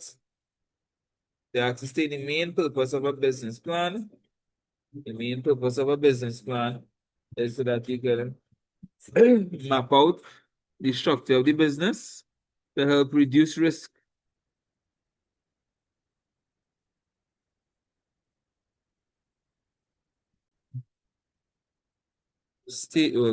Describe 4 elements of a business plan. So here is where understanding how to answer certain questions are important, right? Look at the words that they use and look at the amount of marks that they offer. Those are the 2 things I want you to do. So they say describe. So when they say describe and they're given 8 marks, which means it's 2 marks each, I do not want you to just do executive summary, organizational plan, business opportunity, financial plan, marketing plan. You're not gonna get your full marks. You have to describe it. Executive summary, a summarized version of the business plan. Organizational structure, the objectives and the formation of the business, the business opportunity, the product or service that a description, the product or service that will be sold, the marketing plan, the ideas for advertising, marketing the product or service to customers, financial plan, the budget and the expected costs and profits or losses to be made. You have to describe it, right? when they say identify or state, then you could just say. So when they say identify two forms of collateral, you don't even need a full sentence. You could just say property, vehicles. You get your 2 marks. Outline, 2 reasons. You use the word outline, and they give 4 marks for 2 reasons. That's 2 marks each. You're going to have to write a little more. Outline 2 reasons why bankers require collateral from borrowers.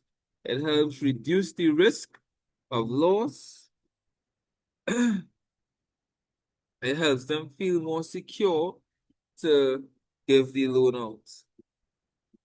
It provides a means for them to get back the funds in the event that the loan is not repaid. You have to write a little bit, right? Then they say explain. Explain could sometimes be 3 markers. And in this case, it's 2 marks. 2 marks, but these days, explain would be 3 marks. So these days, when they say explain 2 ways, that would be a 6 marker question only. So you have to write now a little more detail when they say explain. In which unethical business practices impact the borrower. So you can talk about the loss of trust that you would have from the society and potential customers. You can talk about the potential fines you'll have, the drop in sales, things like that, right? And you can go into detail talking about it.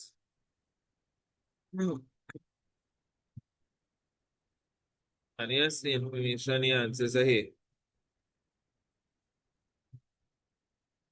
And they said, Sally Brown has the potential to be a very good entrepreneur. She is making arrangements to start a business using local resources. And then it asks to define the term resources. Anybody wants to give that a try? To define resources. Don't you all rush at once?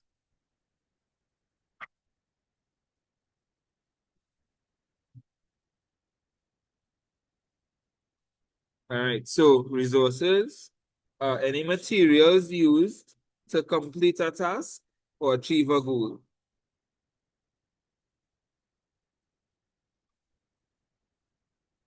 Right? Any material used to complete a task or achieve a goal. It could be, when I say material, it could be humans.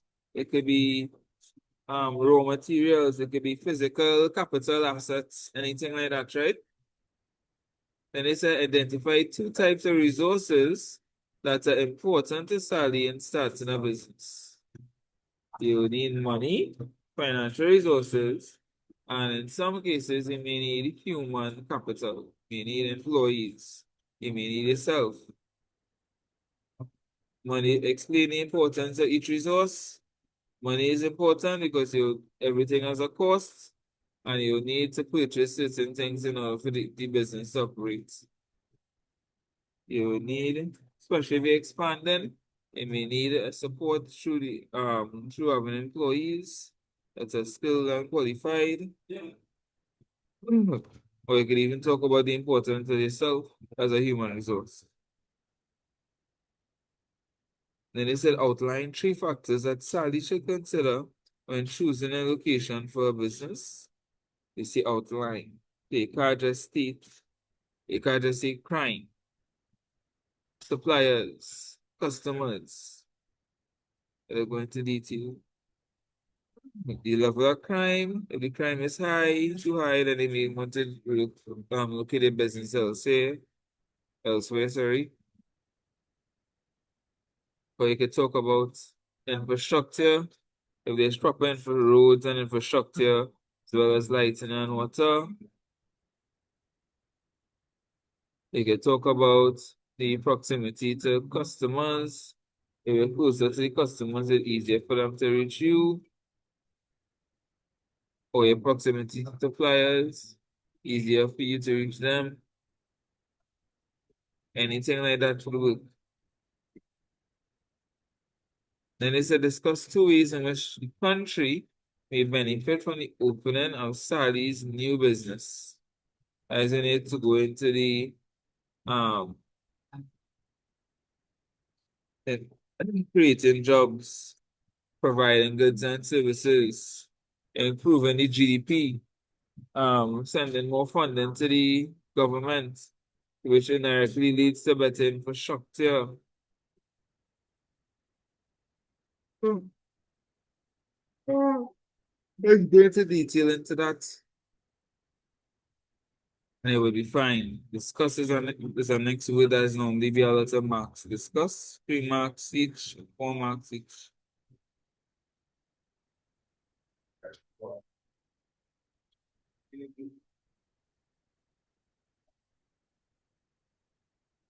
Then they ask, state two functions of each of the following departments.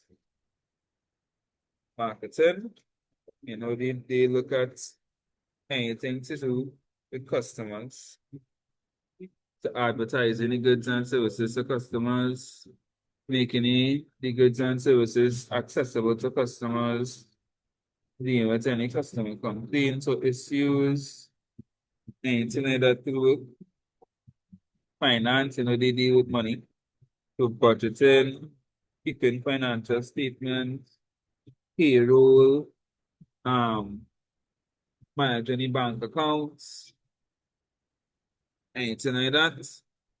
Then they say state two reasons to start a business. You all give me some reasons. Anybody can give me some reasons to start a business? Make a profit. Make a profit. Personal gain. All right. Anything else? One more. Their own boss. To be your own boss. All right. Unemployment, yeah, you cannot have a job and they need to get money. All right. Explain the differences between long-term planning and short-term planning. Good. Then over this, but it isn't. It's pretty simple. The short-term planning looks at goals in the near future, whereas long-term planning looks at goals in the distant future, right?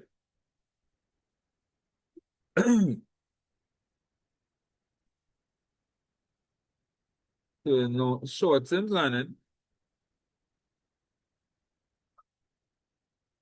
you focus on immediate actionable goals, focusing on daily operations. Long-term planning is more strategic and looks at future growth and the direction in which you want the business. So the time frame will be different. The purpose and the focus of the planning will be different. How you allocate the resources will be different. And they ask, say 3 advantages of private limited companies. They can raise more capital than sole trader and partnership. They have what we call limited liability, meaning the amount they could owe is limited, which is one of the biggest advantages that they have. And it is easier for them to get loans from the government. Government loans from banks.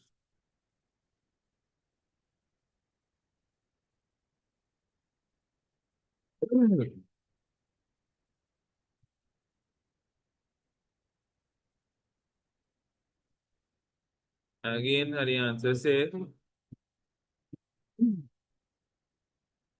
right. So here, we're just gonna look at contracts, some business documents and insurance, and then we finishing for our first day. Right? A contract is a legally binding agreement between two parties. Legally binding agreement between two parties. So a mere agreement is not enough for it to be a contract. It must meet certain criteria. Certain things have to happen in order for it to be a contract. And not just one of these things, but all of these things have to happen in order for it to be a contract. For example, you must have offer and acceptance. One party has to offer something to the next party, and that next party has to accept it without any reservations. So every term of the offer must be accepted. So if I say, hey, Kyra, you want to buy this bag for 500, and Kyra say, yes, I would love to buy that bag, but let me pay you 400 now. That is not acceptance, because she did not accept every part of my offer. If she said, yes, I will pay the 500, then that would have been acceptance, right? But that's just one of the many things you must have, right? You must have offer and acceptance. You must have the capacity to contract. To have the capacity to contract, for the exception of educational contracts, you must be 18 years and older. You must be of sound mind, meaning you cannot be drunk, or you cannot be high, and you can't have mental issues that stops you from making good, impartial decisions. You must have the intent to create legal relations. So if your mommy tell you if you pass all the exams, you go in Tobago, and you pass all the exams, and she don't carry a Tobago, you cannot carry your mother to court, because she would not have had the intent to create legal relations with her child. You must have something called consideration. One of the biggest things that will help you distinguish if a contract is a contract or not. Consideration means something of value must pass between both parties. Something of value. It doesn't have to be equal value. It doesn't have to be adequate value. It just must have value. And both parties must be exchanging it. Either the thing that have value, or the promise that they will be getting the thing with value. If you don't have that, then it's not a contract. All of the contents must be legal. I cannot try to sell somebody drugs and they don't pay me all my money, and I go to the police to report them. I will end up in jail. If all of the parts of the contract is not legal, then there's no contract. It must also be possible. I cannot enter a contract with Chad with $50,000 and I tell him I'll give him the moon. It's not possible. If it's not possible, then the contract not existing, it is void.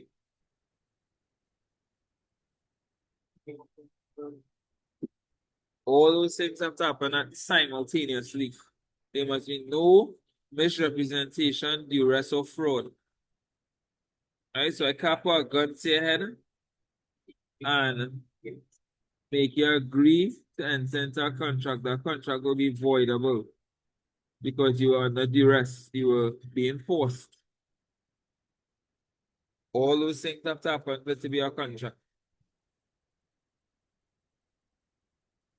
Right? Then there's something called specialty contracts. These contracts are a bit different. These contracts have to be written. Right? Because the contract, the contract needs to be signed by both parties, sealed with the company logo, and delivered to both parties. Both parties must have a copy. This will be stuff like insurance, deeds, things like that will be considered specialty contracts.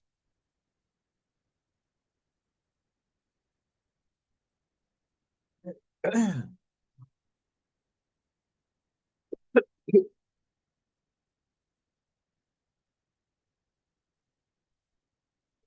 I'll be sending all of this.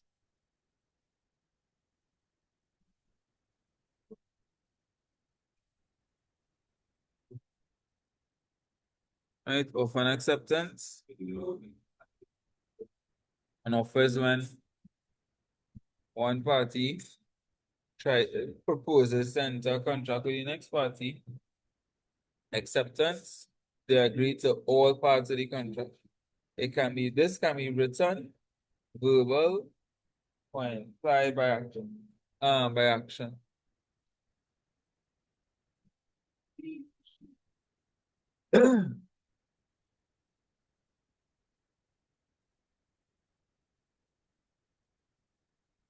Oh, an offer must not be confused with the invitation to treat.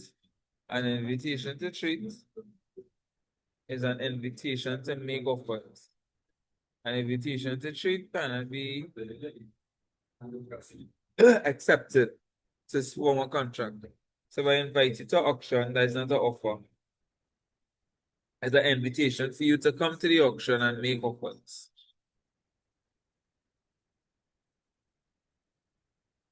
Now, how can contracts end?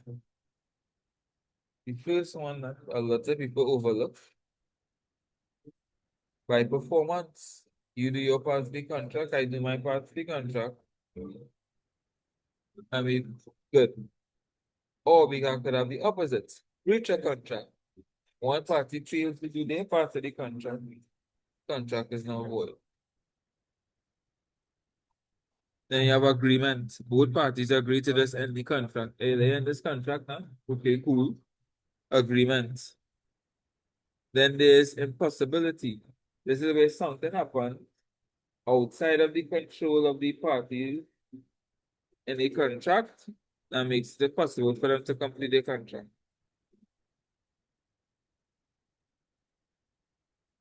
Then there's lapse of time.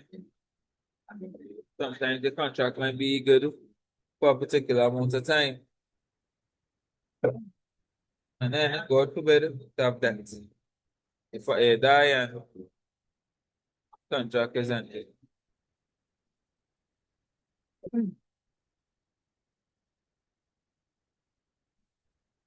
In all of this, you will be receiving. And we look at the importance of business documents. Why do we use documents in a business? I think do it because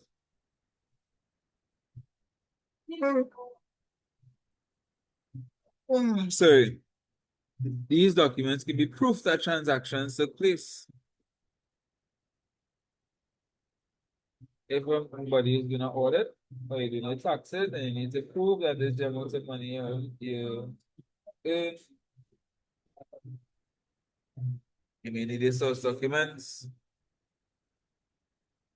You can use them to end disputes as well. Right?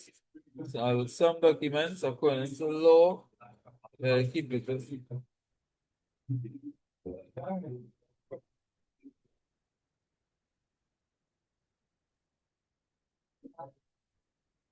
Some examples of documents. The pro forma invoice, which is like, let's say you went to the bank to get a loan to buy a car, and you want to know how much the car goods. You go to the company and you let them do a pro forma invoice, which will outline how much the car is cost and stuff like that, and you give that to the bank. A purchase requisition is an internal document when you want to request that you get something, that the purchasing department buy something. Then there's the purchase order. The purchase order is the formal request to buy items from an external company. You have a quotation, a catalogs, a delivery notes, invoices, receipts, statement of account, which is a summary of your transactions. All these different things. So it's documentation now. The bill are needed. Airway bill. Manuscript.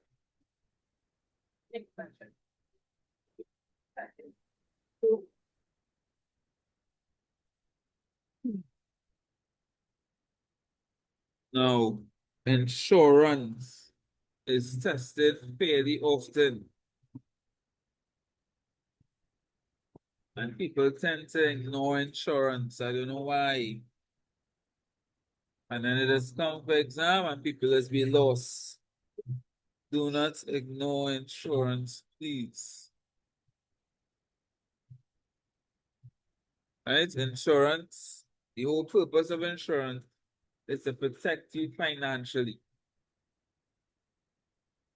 Can I protect you physically? Can I put a shield around you, but it can protect you from financial loss? So if I get in a car accident and the car costing it get $10,000 in damages, I would not have to pay the money. The insurance company will pay the money. So I'm basically paying the insurance company monthly. Those payments are called premiums, by the way. That's a question that comes often. I am paying the insurance company monthly, and in return, they are absorbing the financial risk of something happening. So if I'm paying for car insurance, they are taking a risk from me that if something happens to the car, financially it will be their responsibility. That is what insurance does, right? It gives you financial protection against certain things.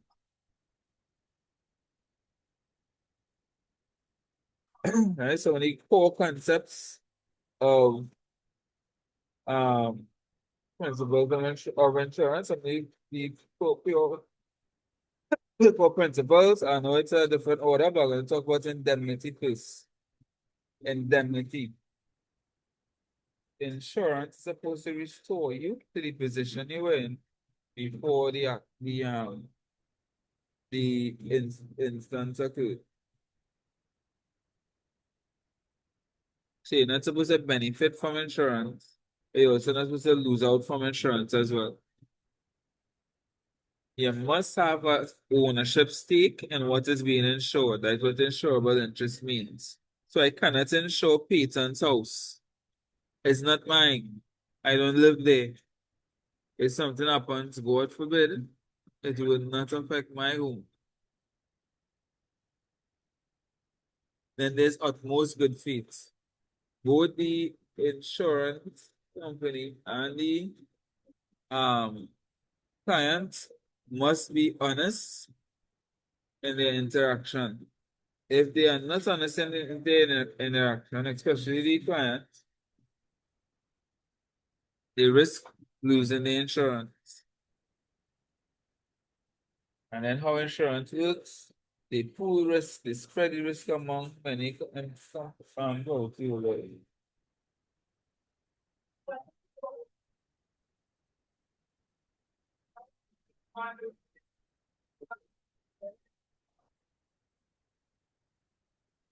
And how insurance works, for a lot of people are policyholders, there will be some people that never have a claim, and the insurance company will make money that way. And they'll be able to use that money to pay the people who actually have claim.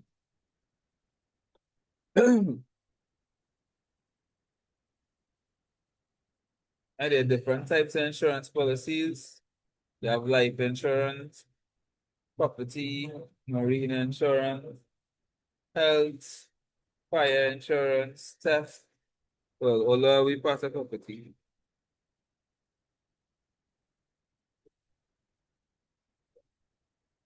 How does insurance facilitate trade? It reduces the financial risk for businesses. So now that my goods are insured, I know if they're stolen, at least financially I'll be okay. Now lenders are more likely to lend money, or people are more likely to invest into the company because there's insurance. And it protects a bit against disruption. The shipment get lost, don't worry. You get back the money from the insurance company to send an next shipment.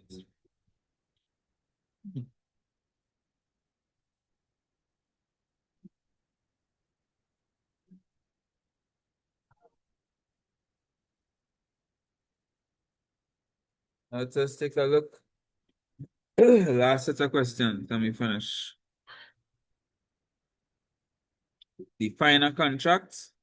A contract is a legally binding agreement between two parties. Legally binding agreement. You have to say legally binding agreement. Outline two differences between a simple contract and a specialty contract. Give you one example of each contract. The simple contract can be written, verbal, or implied by action. Specialty contract, just written. Simple specialty contract must be signed, sealed, and delivered. Simple contract doesn't have to.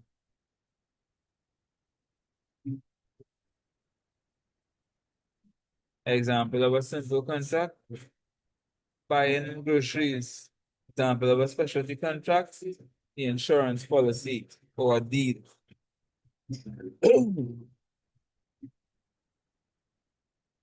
Outline 3 ways in which a contract could be terminated. Who could give me some ways in which a contract could be terminated? Lapse of time. Breach of contract. Breach. Yeah, By mutual agreement. right, correct. And then they said, discuss two rules governing offer and acceptance.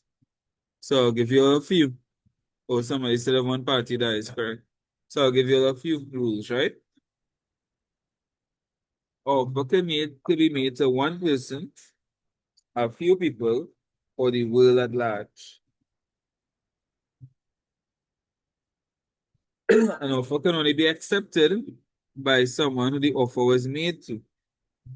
Acceptance only occurs when you agree to every single term of a contract of the offer.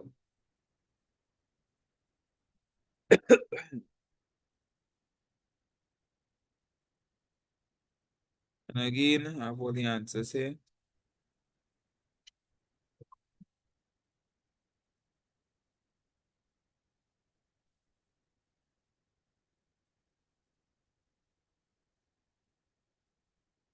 This one.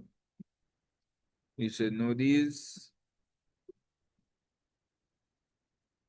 Anybody knows what E and OE means? Errors and not omissions expected. Right.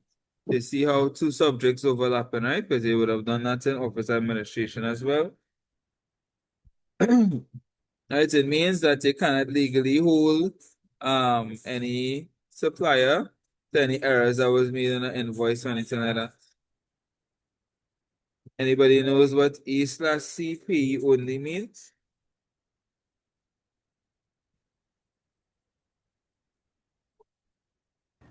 So account pay. Account payable. If they see that written on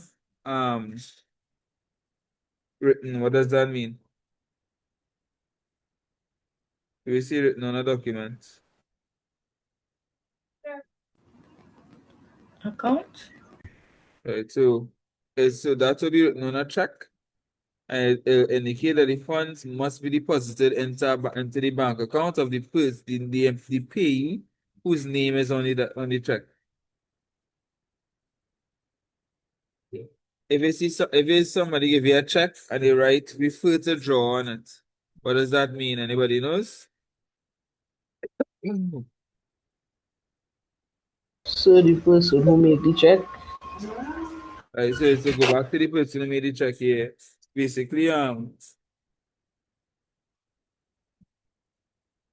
most likely the check was let's call it, oh gosh, dishonored. Meaning the person didn't have enough money in the bank to honor the check. So you have to go back to the drawer, the person who gave you the check.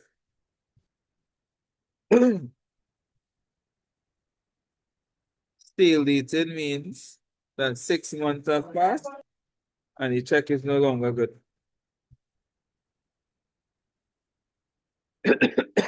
Sorry. And 5% 7 days, 3% 28 days, otherwise net means if you pay within 7 days, you get a 5% discount. If you pay within 28 days, so longer than 7 days but less than 28 days, you get a 3% discount. If you otherwise, you have to pay the full amount. And they said discuss 2 reasons why it is necessary to have adequate documentation of a business transaction. Legal requirements is needed as proof that transactions took place. It's used for taxation and for audits. Why insurance is important for trade? It helps protect you from financial loss. It helps improve your chances of getting investments and loans. Sorry about that. It helps to not stop operations or slow down operation. Or debit notes.